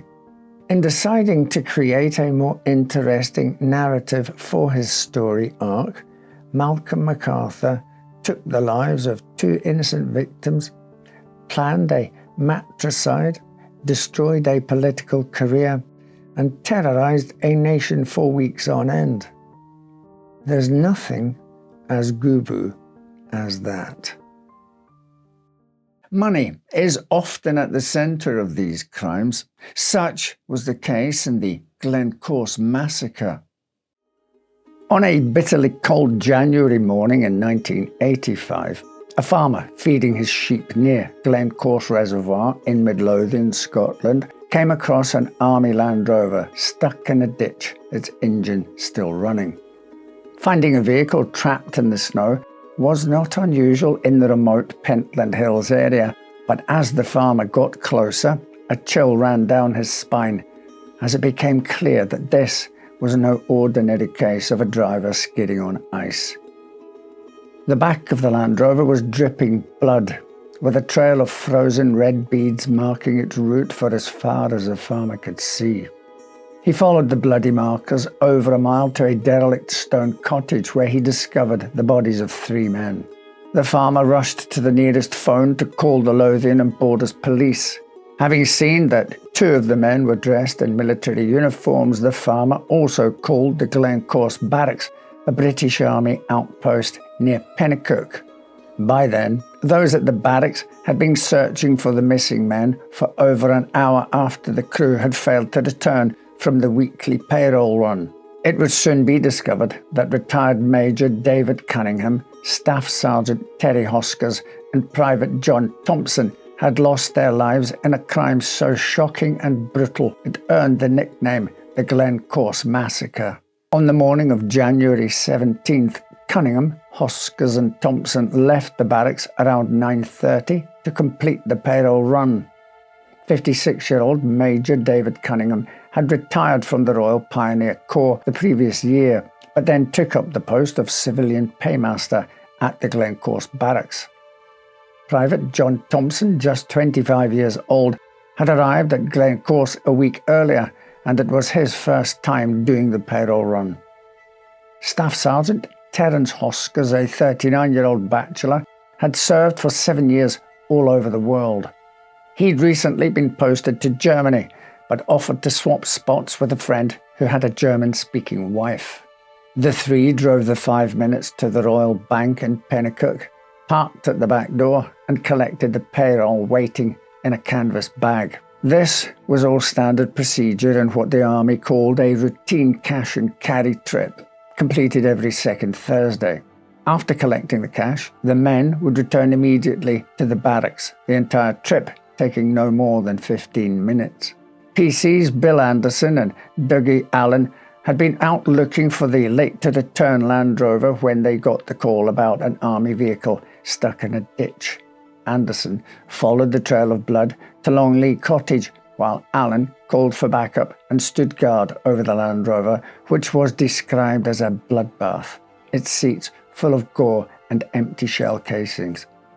Anderson found the men's bodies behind a wall at the bottom of a flight of steps. Hosker and Cunningham were sitting upright on the steps like bookends, with Thompson in a crumpled heap, a bullet wound visible through the back of his head. He waited, his feet freezing in the snow, wondering where the person who'd pulled the trigger was, and if they would return. The murders were initially suspected of being a terrorist attack. The Provisional Irish Republican Army, IRA, was at the height of its bombing campaign. A year earlier, they had tried to assassinate British Prime Minister Margaret Thatcher by bombing the Grand Hotel in Brighton. Thatcher had survived, but 5 others were killed. The IRA generally concentrated its attacks on England, but British soldiers had been attacked as far away as Germany, Belgium, and the Netherlands. Glencorse Barracks was a key training and administrative centre with over a century of history, making it a possible target for potential attacks. And the brutal execution-style shooting of the 3 soldiers was similar to other IRA attacks on British troops. But when investigators began processing the crime scenes, they discovered the bullet cases were from 9mm parabellum cartridges. The IRA had not yet received the large shipments of modern weaponry from Libya that would come to define its menacing force in the latter part of the Troubles, and rarely used 9mm cartridges. However, the ammunition was commonly used by the British Army. When no terrorist organisation claimed responsibility for the attack, the shell casings became a key piece of evidence that the killer was likely local, perhaps even a soldier themselves. When a search of the victims and the Land Rover turned up no sign of the £19,000 in cash, investigators knew they were likely dealing with a robbery gone wrong, not a terrorist attack. The payroll schedule was widely known, and the Army never varied its time or route, making the Land Rover an easy-to-spot target for a would-be robber. But the money could have just as easily been stolen from the bank, where a robber would face an unarmed teller or another local soft target. Who would be bold enough to stop an Army vehicle with 3 trained soldiers inside? And who could cause these soldiers, who'd been given strict instructions not to stop for any reason, to disobey their orders? Was it possibly someone they knew? Soon after the murder, a woman came forward and said she'd seen a man dressed as a soldier walking near the site of the abandoned Land Rover around 10:15 a.m. on the morning of the murders. A few minutes later, a man parking his car at the entrance to a walking path saw the soldier running towards the main road. They described the man as having dark hair, a clean-shaven face, and wearing the same olive-green uniform as the Scots regiments at Glencorse Barracks. A witness near the bank reported seeing 4 men in the Land Rover, suggesting that the killer had been picked up by the victims before they reached Pennacook.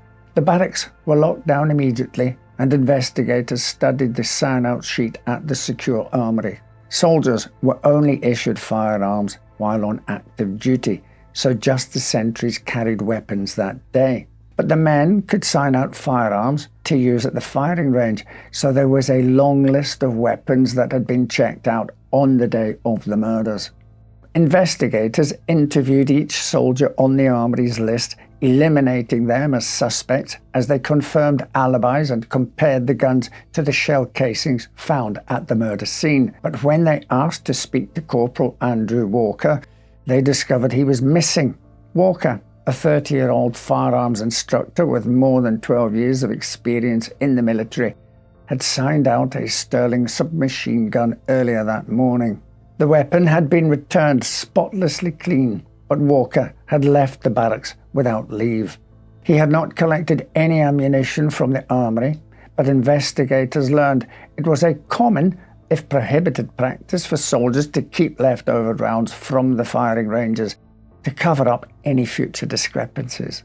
Each gun's barrel leaves a distinct striation pattern on the soft lead of a bullet's head as it passes through, and the firing pins of different weapons also leave marks on the detonator caps of bullet casings. A complete bullet was extracted from Hosker's shoulder and compared to the Sterling submachine gun Andrew Walker had borrowed from the armory. It was a match. But what motive did Walker have for robbing and killing his fellow soldiers? Investigators learned that he had served 3 tours in Northern Ireland, but he'd recently been the subject of several disciplinary penalties for poor performance. His colleagues found him to be a braggart and a liar, and he had grown increasingly unreliable. He was also deeply in debt and living beyond his means.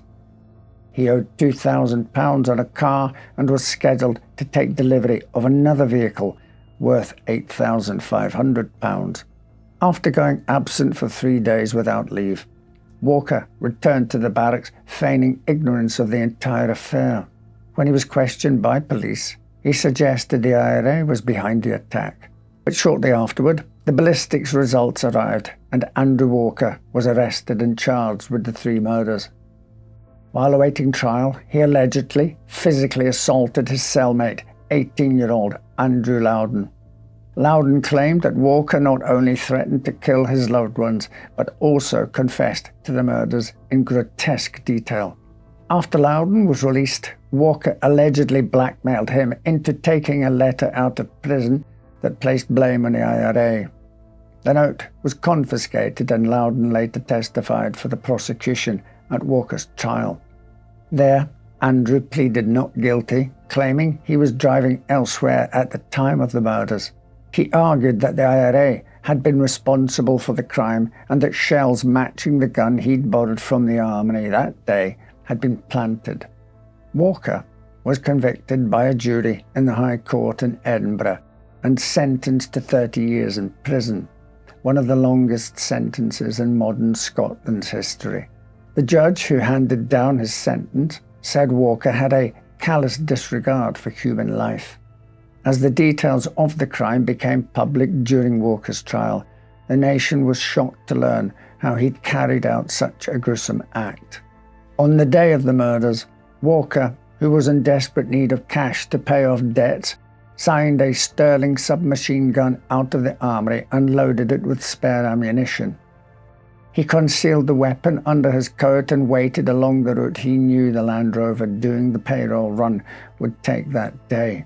The 3 men inside knew Walker and gladly allowed him to climb into the back of the vehicle before they collected the money from the bank. Shortly after leaving Pennacook, the killer in their midst revealed his weapon and ordered Private Thompson, who was driving, to turn down a rural road. Walker shot Staff Sergeant Hosker, who sat facing him in the back seat first, hitting him across the chest with 2 rounds. Major Cunningham in the front passenger seat died next, killed by a single shot to the back of the head. Private Thompson, just 10 days into his transfer to Glencorse and on his first payroll run, was ordered to drive to Logan Lee Cottage. Walker then forced the young private to carry Cunningham and Hosker's bodies to the rear of the cottage, where he placed them on the stairs. While Walker examined his handiwork, Hosker's body twitched and the killer fired another 3 rounds at him. Then Walker forced Thompson to kneel near the other men and executed him with a single shot to the head. Walker likely planned to discard the Land Rover discreetly near the barracks, which would allow him to slip inside, return his weapon, and establish an alibi long before the bodies were discovered. But in his haste, Walker failed to account for the icy, snow-covered road and slid into a ditch. He was forced to flee on foot and returned to the barracks later than planned. After he returned the weapon, he slipped away, hoping that the blame for the crime would fall elsewhere. His prized £19,000 in cash was never discovered. It's believed that he buried the canvas bag somewhere in the Pentland Hills, hoping to return for it once he was cleared of suspicion. After his sentencing, Walker was imprisoned at Peterhead Prison on the northeast coast. The prison was overcrowded and insanitary, and many of the prisoners were angry about serving sentences so far from home. In 1987, inmates stabbed Officer Bill Florence and took another officer, Jackie Stewart, hostage. For 5 days, a group of 50 inmates took control of D Hall and held Stewart without food and water, beating him and parading him across the prison roof while threatening to set him on fire. The siege only ended when the elite SAS military group launched a surprise attack and overpowered the prisoners. When the smoke settled, Walker was charged with leading the riot and sentenced to an additional 9 years in prison. In 2002, Walker won an appeal to have his original sentence shortened by 3 years. He has never admitted to or expressed any regret for the Glencorse massacre. If he was rehabilitated in prison, we have no way of knowing. In 2009, Walker suffered a stroke that left him severely disabled. 3 years later, he was released early on compassionate grounds and spent the rest of his life in a care home in North Lanarkshire, where he died in 2021 at the age of 67, never having had the chance to return to Pentland Hills and retrieve his buried treasure, a paltry sum that he deemed worthy of ending 3 men's lives for. It isn't always about money. For Josslyn Hay and the Happy Valley set, money was plentiful. But when you're rich enough to have anything you want, what happens when 2 people want the same person? In 1924, Josslyn Hay, the 22nd Earl of Errol, fled to Kenya with his new bride. Hay had long been expected to follow in his father's footsteps in a career of diplomacy, but he tossed it all aside for Edina Sackville, a twice-divorced wealthy woman 8 years his senior. Their marriage caused a social scandal, and rather than face the complicated web of repairing reputations, the pair moved to Kenya, purchasing a sprawling bungalow on the slopes of the Aberdare Mountains. By the time Josslyn inherited his father's titles, Lord and Lady Kilmarnock had become deeply enmeshed in the Happy Valley set. None of the typical social rules applied in this new group, devoted entirely to its own amusement. Lord Delamere once rode his horse in the dining room of Nairobi's Norfolk Hotel. Kiki Preston earned the moniker the girl with the silver syringe, thanks to her habit of openly administering drugs in public. Countess Alice de Zanze shot Raymond de Trafford after he rejected her marriage proposal, and her only punishment was a fine, the equivalent of $4. But by far the most salacious part of the Happy Valley lifestyle was the sexual exploits, including orgies, multiple partners, long-lasting affairs, and jealous acts of revenge. A popular joke at the time was, "Are you married or do you live in Kenya?" A life of debauchery came with a price tag, and while Josslyn had the titles, Dina had the cash. In 1929, she filed for divorce, citing financial infidelity. Both were remarried within months, with Josslyn marrying Edith Maud, Molly, Ramsey Hill, a divorcee he'd had an affair with before his separation. As the 1930s arrived, not even the Happy Valley could escape talk of the changing political climate in Europe. During a visit to England in 1934, Josslyn Hay joined the British Union of Fascists. He was elected to the Kenya Legislative Council in 1938 and was appointed to the Kenya Regiment, being made Assistant Military Secretary at the outbreak of war. Apparently, having left his fascist leanings behind him in favour of patriotism. Around the same time, a new face arrived in Happy Valley on the arm of Henry John Jock Delves Broughton, 11th Baronet. Jock, a vain and humorless former Irish Guards captain, had been visiting Kenya since 1919 when his first wife, Vera, developed an interest in big game hunting. He purchased a large coffee plantation near Nairobi in 1923, but continued to live primarily in England, where he pursued his passions for gambling, bridge and racing. While Jock overspent his family's fortune, Vera travelled the world with Walter Guinness, 1st Baron Moyne, as he collected animals for the London Zoo and ethnographical material for the British Museum. After making a final public appearance together at their daughter Rosamond's wedding to Lord Lovat, Vera and Jock divorced. By then, Jock had already met his future wife, Diana Caldwell. Diana was a London society favourite, a fashion model who also loved to fly planes and looked just as at home in a ballroom as she did in a cockpit bound for Budapest. It's not clear what Diana found in common with her new beau, who was more than 30 years her senior. Most likely, she was in search of financial security and social status. When Jock proposed marriage, he offered to sign a prenuptial agreement promising to step aside should Diana fall in love with a different man and pay her a comfortable income for at least 7 years after a divorce. The couple married in South Africa before moving to Jock's property in Kenya. Diana immediately began a highly publicised affair with a man closer to her own age and interests, Josslyn Hay. Legend has it that Josslyn endured a horsewhipping from Molly's first husband in his quest to woo her, but the romance between them faded. Unable to produce an heir and feeling Josslyn slip away, Molly began drinking heavily and using morphine. She died in August 1939, likely from a drug overdose.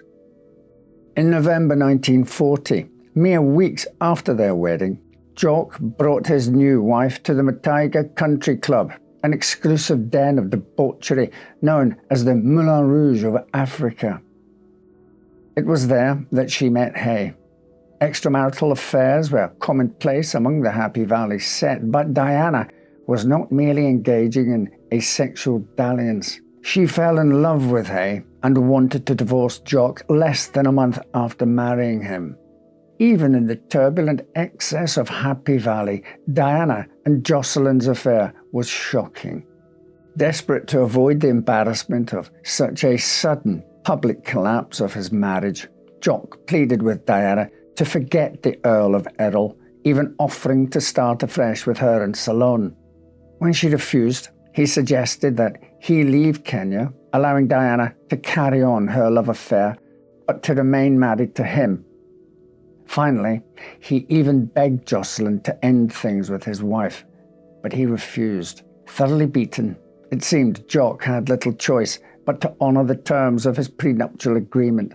On the evening of January the 23rd, 1941, he invited Josslyn and Diana to dine with him at the Mataiga Club. Over dinner, Jock appeared to accept their plans to wed and even raised a toast to bless their union with an heir. Jock then excused himself, asking Hay to bring his wife home before 3 o'clock the next morning so they might continue the pretense of marriage until the divorce was filed. Hay drove Diana back to Jock's estate, dropping her off just before 3 a.m. on January the 24th. Shortly after, the Earl was discovered dead in his Buick automobile on a lonely road outside of Nairobi. He'd been killed by a single gunshot to the head at point-blank range. There were no clues except for some strange white marks in the car. However, it didn't take long for investigators to learn of Diana's affair and Jock's jealousy, and he was arrested and charged with murder. Jock's trial stretched for over a month in a hot, crowded courtroom in Nairobi.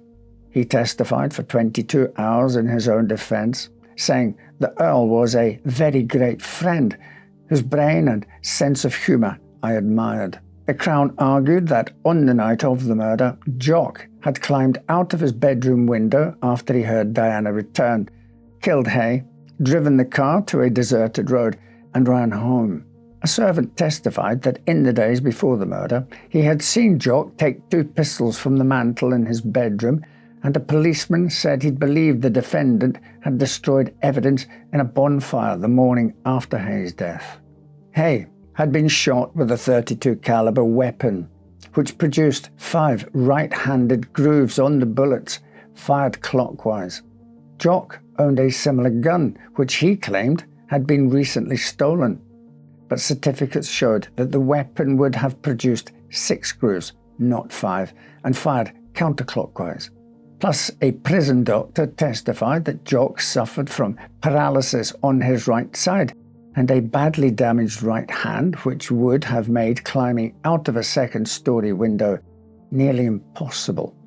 The Crown countered this with testimony from a professional hunter who had taken him on an 8-day safari shortly before the murder, where he had observed the baronet shooting game with a heavy rifle and walking for miles each day while never appearing fatigued. A neighbour, Mrs. Carberry, testified that Jock had checked on her at 3:30 a.m. on the morning of the murder to make sure she was all right after seeing her imbibing at the country club that night. Jock and the Carberrys lived 2.4 miles from the place where Hay's body was found, a long way for a man who had walked with a limp to run in such a short amount of time.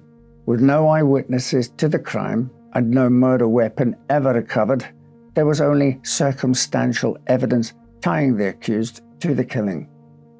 While Jock was acquitted of the crime, he was never welcomed back into the upper echelons of society.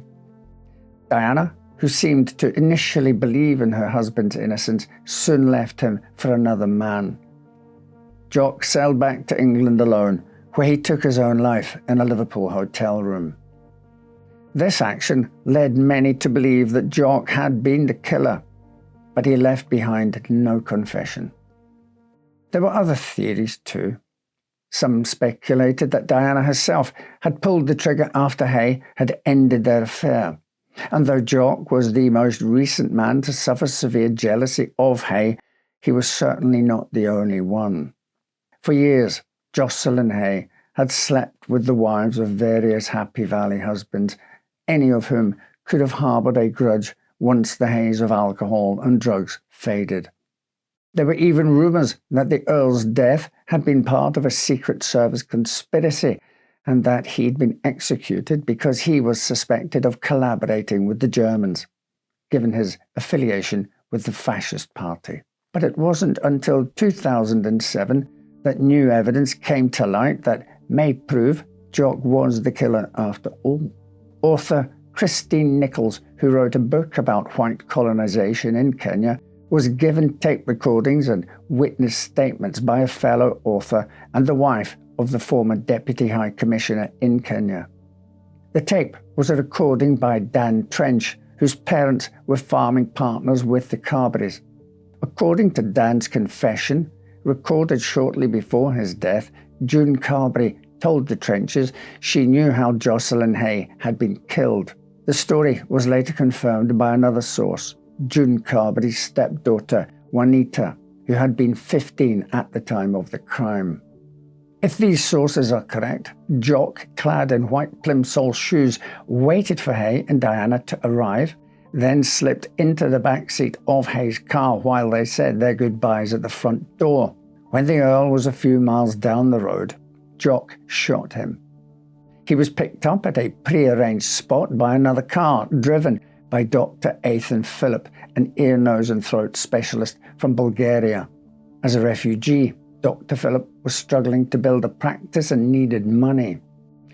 When Jock offered him a large payment for a single ride late at night, the doctor was happy to accept without asking any questions.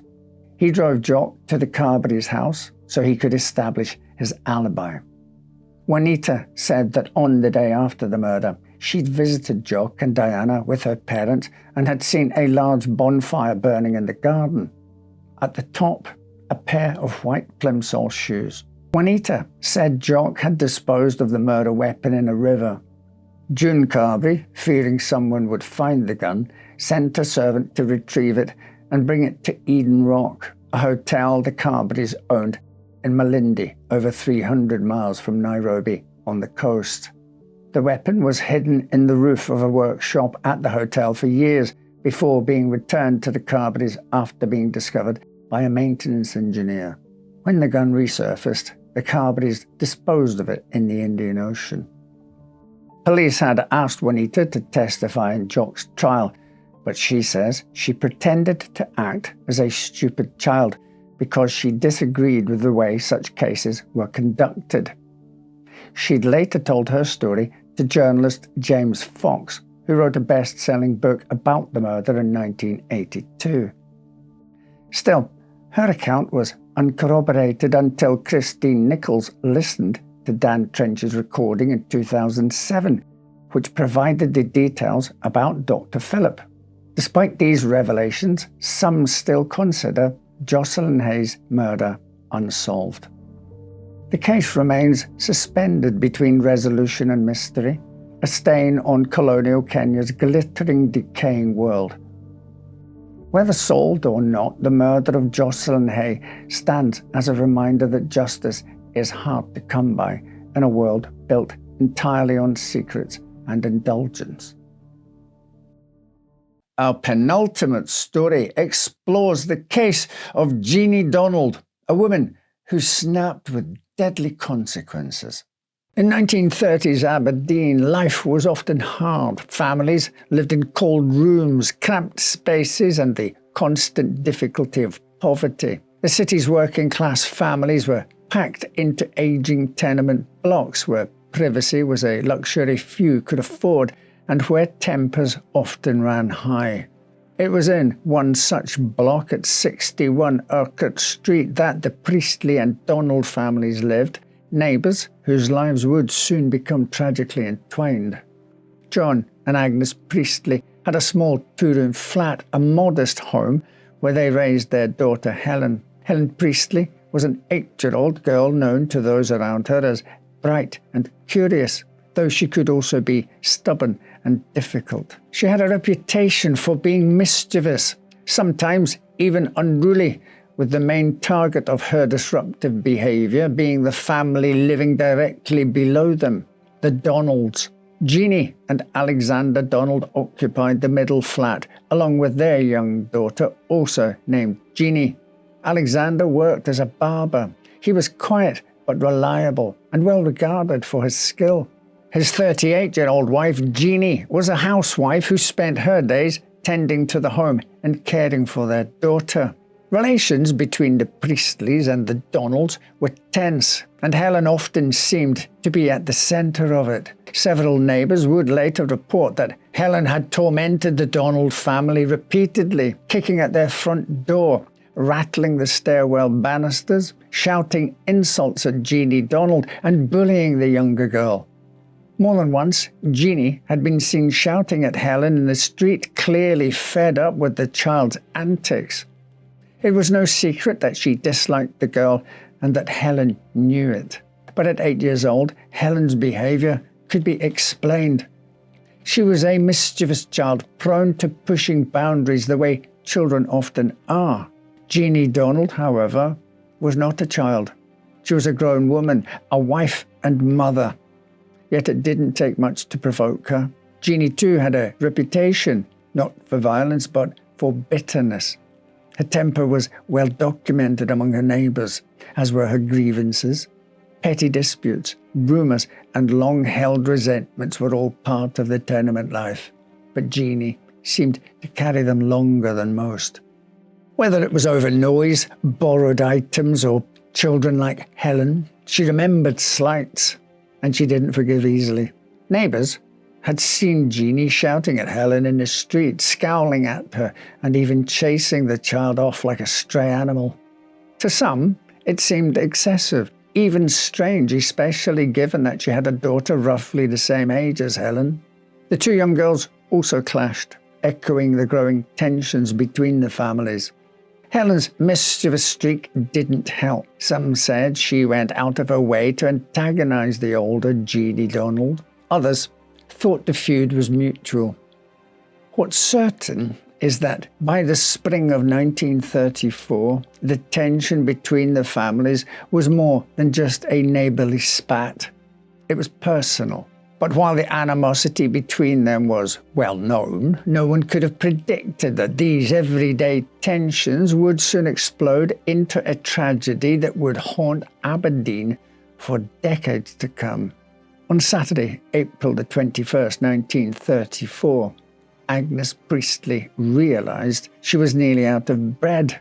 It was a small thing and easily remedied, and so she sent her 8-year-old daughter Helen to buy a fresh loaf from the cooperative bakery just around the corner.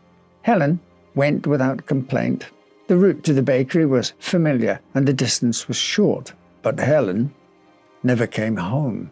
As the minutes turned into hours, unease turned into panic. With no sign of their daughter, her parents, neighbours and friends knew something was terribly wrong. This wasn't a child who had gotten lost. She hadn't wandered off. She had been taken. Her mother Agnes raised the alarm, and within hours the entire neighbourhood was mobilised. Police and dozens of residents, men, women, children, combed the streets of Aberdeen in growing desperation. It wasn't uncommon in those days for a child to be gone for an hour or two, but something about this felt different. Later that afternoon, a breakthrough seemed to come from a surprising source. 9-year-old Dick Sutton, a friend of Helen's, came forward with a disturbing account. He claimed that earlier that day he'd seen her being dragged down the street by a rough-looking man in a dark overcoat. The man, he said, had forced a frightened and struggling Helen onto a nearby tram. The police acted immediately. A description of the alleged kidnapper was circulated and the search radius expanded into the outer reaches of Aberdeen. Radio bulletins described the girl and the suspect in detail. Local cinemas interrupted their showings to flash alerts across the screen. An early version of an Amber Alert in an era when the family radio and the local theatre were the epicenters of news and entertainment. At the same time, Helen's father was out scouring the streets alongside his neighbour, Alexander Parker. The two men searched into the night, and at around 2 a.m., emotionally and physically drained, Helen's father finally allowed himself to return home and rest. Parker saw him inside, offered what small comfort he could to Agnes, and returned to his own flat. 3 hours later, at 5 a.m., Parker woke up to resume the search. When he got to the Priestleys, however, something caught his eye. Something that hadn't been there just a few hours earlier. Beneath the stairs in the hallway of 61 Urquhart Street was a large blue Hessian sack. Under ordinary circumstances, he might have passed it by. But this was far from an ordinary morning. The city was on edge. A child was missing, and something about the bag felt deeply wrong. Parker opened the sack, and inside was Helen. Her body had been forced into the sack, limp and lifeless. It would soon be revealed that she had been strangled. Her underwear was missing, and there were bruises on her thighs, evidence of sexual assault. As shock and horror spread through the community, the police clung to the early witness account. The man on the tram dragging the girl, the dark coat, the frantic expression on her face. But something didn't sit right. The logistics alone were unlikely. It didn't seem feasible that someone would drag a struggling child onto a tram in full view of the public in the middle of the day. And the more the police looked into the story, the less it held together. Under pressure and after hours of questioning, young Dick Sutton confessed that he had made the whole thing up. There had been no mysterious kidnapper, no man in a coat, no tram. The story had sent police and the public chasing shadows, while the real scene of interest, Helen's home, had been left unexamined. Sutton's false lead had derailed the investigation at a crucial time, and with Helen's body discovered just feet from where she lived, suspicion turned much closer to home. The police began to rethink their theory, and perhaps the killer hadn't returned to 61 Urquhart Street, but instead had never left. One detail pointed strongly to that possibility: the sack. The sack Helen's body was found in was completely dry. And this was no small detail. Aberdeen had been soaked by heavy rain during the night. If Helen's body had been outside or even dragged through the city streets in that bag, it should have been drenched. But it wasn't. Which meant only one thing. The killer had returned between 2 a.m. and 5 a.m., entered the building and placed the bag deliberately beneath the stairs.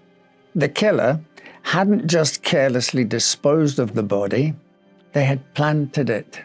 As investigators continued to interview the building's residents, it became clear that tensions existed between the Priestleys and the family below them, the Donalds. Neighbours reported that Jeannie Donald, the matriarch, had often shouted at young Helen for her mischief. Helen had bullied the Donalds' daughter, kicked at their door, and shouted abuse at Jeannie. One thing everyone seemed to notice was that the Donald family had not participated in the search for Helen, which struck investigators as odd, given that the entire community combed through the streets to look for the missing girl. As scrutiny turned towards the Donalds, police found further cause for suspicion when their attention shifted to the blue Hessian sack in which Helen's body had been found. The bag had a Canadian flour export mark and was stained with soot and saucepan rings, leading investigators to believe it had been reused as a tablecloth. A local baker confirmed that Jeannie Donald had asked for and taken similar flour sacks. A neighbour also reported hearing a child scream around 1:30 p.m. on the day Helen disappeared, a scream corroborated by a slater working nearby. Investigators now believed Helen may have returned to the building but never made it past the Donalds' flat. A search of their home revealed 9 identical sacks, all bearing similar stains. More disturbingly, blood of Helen's type was found on cleaning rags, a scrubbing brush and soap flakes. Forensic expert Sir Sidney Smith confirmed the presence of a rare bacterium across the Donald household, one that was uniquely associated with Helen due to a rare medical condition. The same bacteria were found on the floor, cloths, and countertops. Initially, Alexander Donald was arrested but quickly ruled out after dozens of witnesses confirmed he had been at work. That left only one suspect, Jeannie Donald. The arrest was supported by evidence when microscopic analysis of the sack's dust revealed traces of cotton, wool, cat hair, rabbit hair, and human hair that matched the accused. Jeannie was arrested and charged with murder, and her trial began at Edinburgh High Court on July 16, 1934, before Judge Lord Craig Mason Aitchison. Her defence was simple. She could not have physically committed the sexual aspect of the crime, but further forensic tests raised doubts about whether any had occurred at all. Sir Sidney Smith noted the absence of semen and concluded that the bruising and abrasions were likely caused by the handle of a broom or hammer, tools used to stage a sexual assault and shift blame. The jury took only 18 minutes to return a guilty verdict, and Jeannie Donald was sentenced to death. Lord Aitchison, who had never sentenced a woman to death before, was reportedly brought to tears as he passed the sentence. An appeal against the sentence was lodged on August 3, 1934, but with the overwhelming and damning evidence, not to mention the cruel nature of the crime against a child, very few held out hope that Jeannie would ever be able to escape the consequences of her own actions. Despite the brutality of the crime A letter from the Secretary of State arrived at the office of Aberdeen's Lord Provost Henry Alexander, ordering that Donald's death sentence be commuted to life imprisonment. Jeannie became a model prisoner, and when her husband Alexander Donald was diagnosed with terminal cancer in 1944, Jeannie was granted compassionate leave to care for him.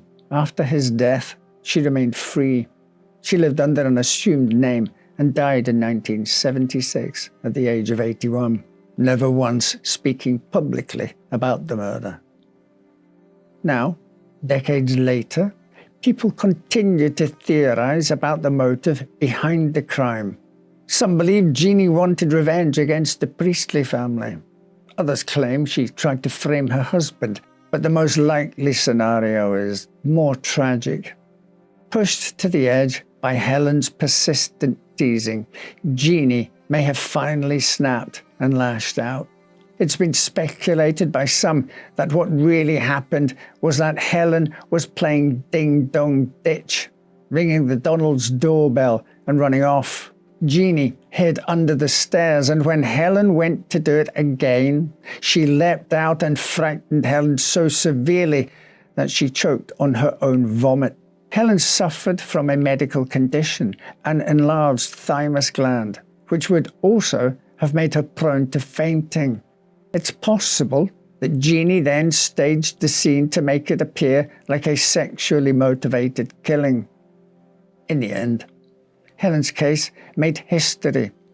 Jeannie Donald became one of the first people in the world to be convicted based on forensic evidence. It's an early example of science stepping in where witness accounts and suspicions couldn't. But for all the headlines and breakthroughs, the horror of it remained the same. A child was gone, and no amount of justice could bring her back. Whatever arguments or tensions may have existed between neighbours, nothing could explain or excuse the cruelty of what happened to Helen Priestley, and the crime remains a dark chapter in Aberdeen's history. Finally, we end with the story of Alsa Thompson. Was she America's youngest serial killer, or just a very good liar? Is there anything more frightening than an evil child, whether it's Sid from Toy Story mutilating his playthings, Michael Myers murdering his older sister in Halloween, or Samara's vengeful ghost climbing out of a well in The Ring? The combination of children and horror has always made us deeply uncomfortable. European folklore is rife with tales of changelings, supernatural children swapped by fairies, demons or trolls for human infants.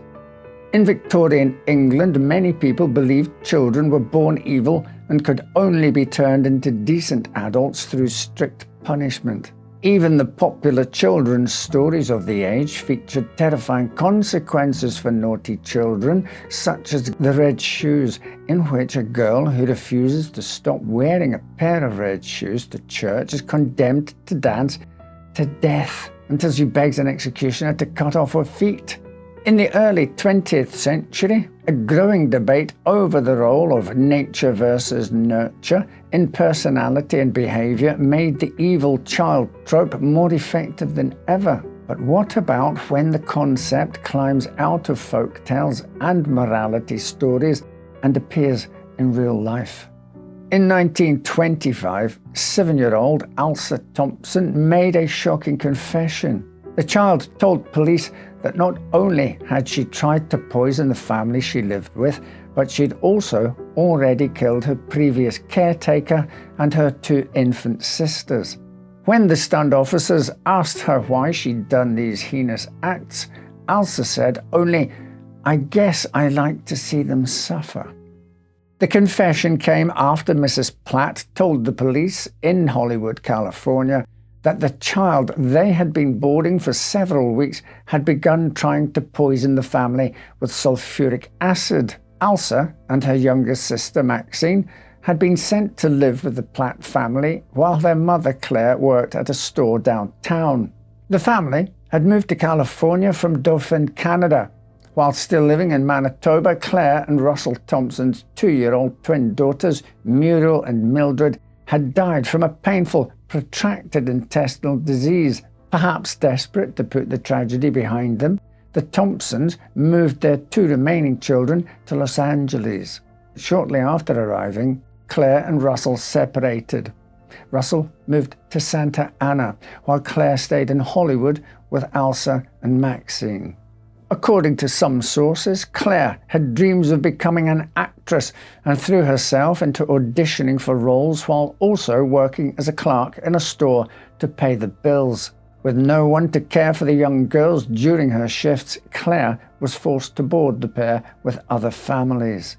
While it may sound shocking today, before daycares and after-school programs were plentiful, it was quite common for a single mother to send her children to live with a nearby family, at least during the work week.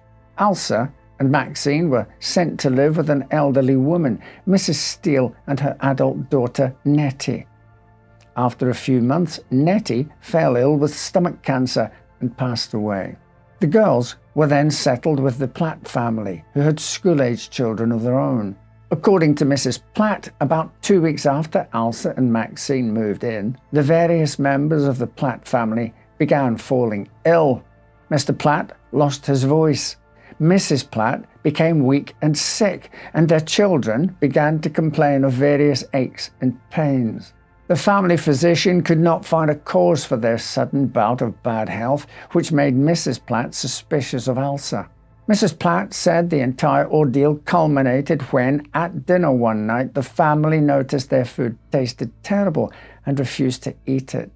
She said that Alsa was so infuriated with their refusal to eat that she chased her little sister Maxine into the bathroom with a sharp knife, threatening to cut her wrists. She also claimed that Alsa had killed the family canary, tortured the dog, and tormented neighborhood children.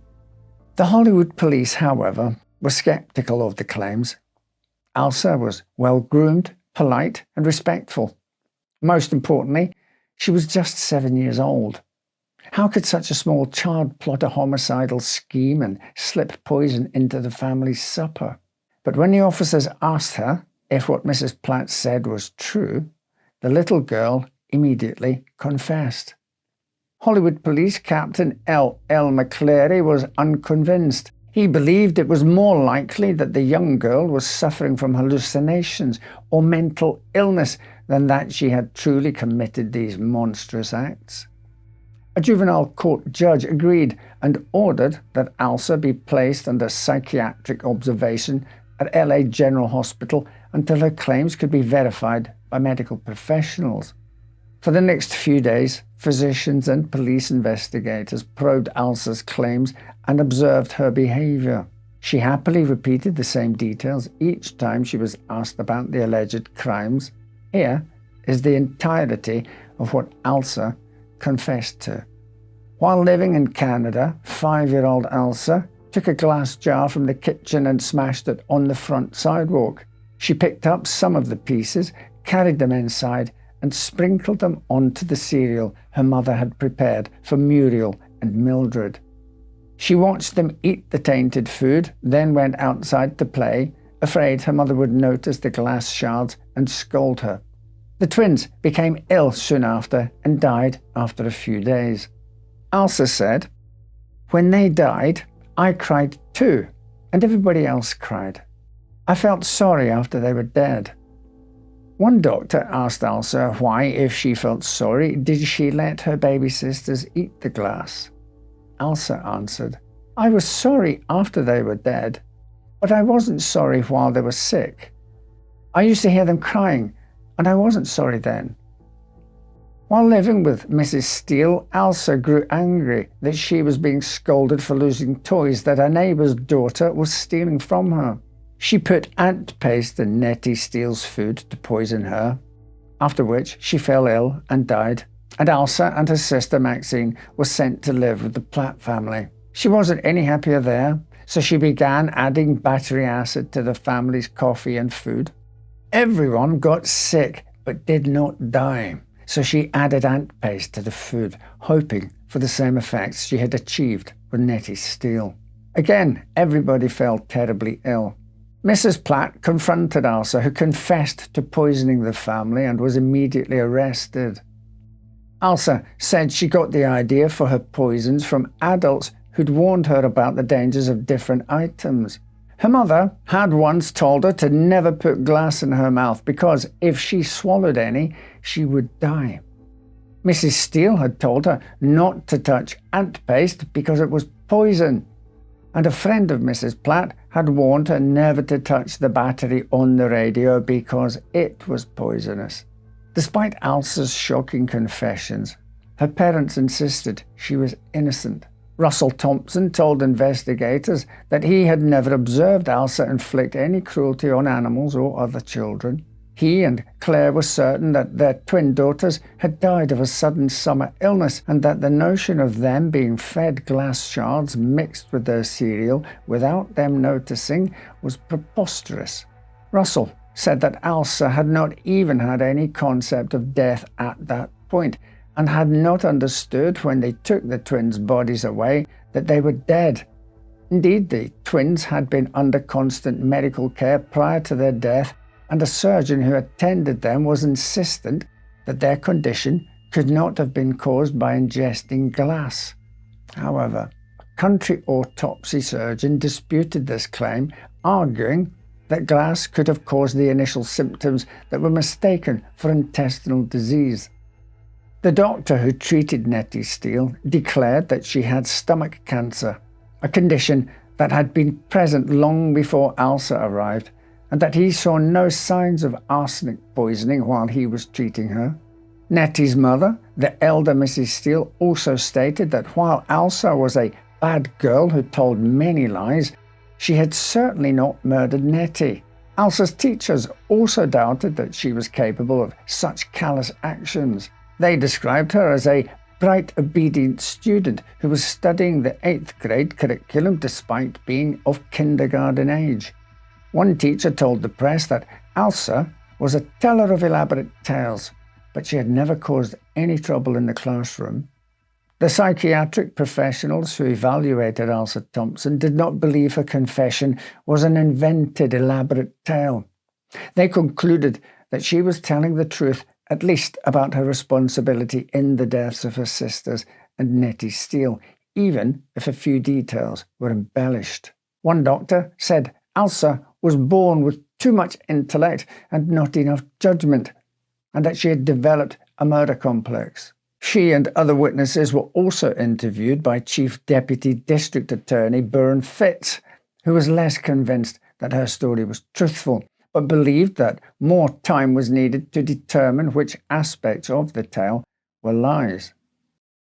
Judge Gates of the Lunacy Commission ruled that Alsa was sane, but lacking judgment and emotion, and ordered that she be placed in the care of parole officer Jean McCracken, to be placed in a retreat where her mind might be rid of all its abnormalities under the proper care. Alsa's case was a media sensation. Newspaper writers dubbed her the baby Vacher, named after the notorious family of nobles rumoured to have used poison to eliminate their rivals and secure political and monetary gains. The story was all the more scandalous thanks to Russell and Claire's marital discord. Only about 1% of marriages ended in divorce in those days. Columnists speculated whether their defence of Alsa would result in a reconciliation. In retrospect, it seems clear that Alsa's home life must have impacted her behaviour and supposed confession. She'd lost 2 sisters, moved to another country, seen her parents separate, been sent to live with a woman she watched die of stomach cancer, and was then uprooted yet again to live with the Platts. Yet, at the time, no one seemed particularly concerned with determining which factors might lead Alsa to murder 3 people or lie about murdering them. Just as it seemed her story had reached its climax, and as the public was waiting with bated breath to discover what Alsa might reveal while under care, she withdrew her confession. Alsa told her examiners that her stories were mere fairy tales that had been put in her head by a woman she lived with. Alsa did not disclose whether that woman was her mother, Mrs. Steele, or Mrs. Platt, but was now insistent that her earlier account had been a lie. Alsa's sudden change of heart complicated her legal case, which was already divided between the Lunacy Commission and the Juvenile Court. Her case was postponed indefinitely, and prosecutors admitted it was unlikely she would ever be formally tried for the crimes she'd previously confessed to. Alsa was released into the care of her father. Had Alsa invented the story about poisoning her baby sisters and Nettie Steele? Or had the unusually bright child simply realized that without her confession, there was no evidence to convict her of murder? Perhaps the doctors who attended her dying siblings did not recognize that ingesting glass could cause symptoms similar to intestinal disease. And possibly Nettie Steele did have stomach cancer, but was hastened to death by Alsa's ant paste. And maybe Alsa's battery acid was the reason the Platt family fell ill. A local fireman had also testified that while Alsa lived with the Platts, he'd been served peaches at the house that tasted too terrible to eat. It is equally dark to contemplate Alsa's innocence. If she had not committed the acts she claimed, then which adult manipulated her into confessing? Had her mother, with her desire to become a famous actress, taught Alsa that with carefully delivered lines she could convince even medical professionals of anything she wished? Had Mrs. Platt despised her new charge so much that she convinced her she was responsible for the family's sudden poor health and the other tragedies in Alsa's short life? Despite so many unanswered questions, Alsa's confession was never revisited. She moved to Santa Ana with her father, where she disappeared from the public eye for good. According to a few old newspaper clippings, she married her former classmate, Harry R. Reid, in 1935. Reid was an ambitious traveler and explorer who headed a 1946 expedition to Alaska, with his group becoming the first civilians to use the brand new Alcan Highway to reach the territory. A 1947 news story about the expedition briefly mentions Alsa. His wife, Alsa Thompson Reid, a writer, accompanied the expedition to gather article and book material.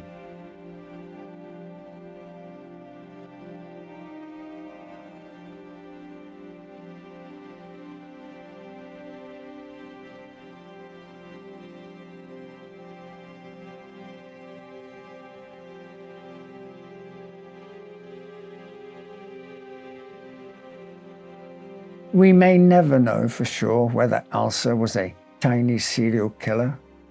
Still, given that she went on to live a private, law-abiding life, it seems unlikely that she had the murder complex the psychiatrist once diagnosed her with.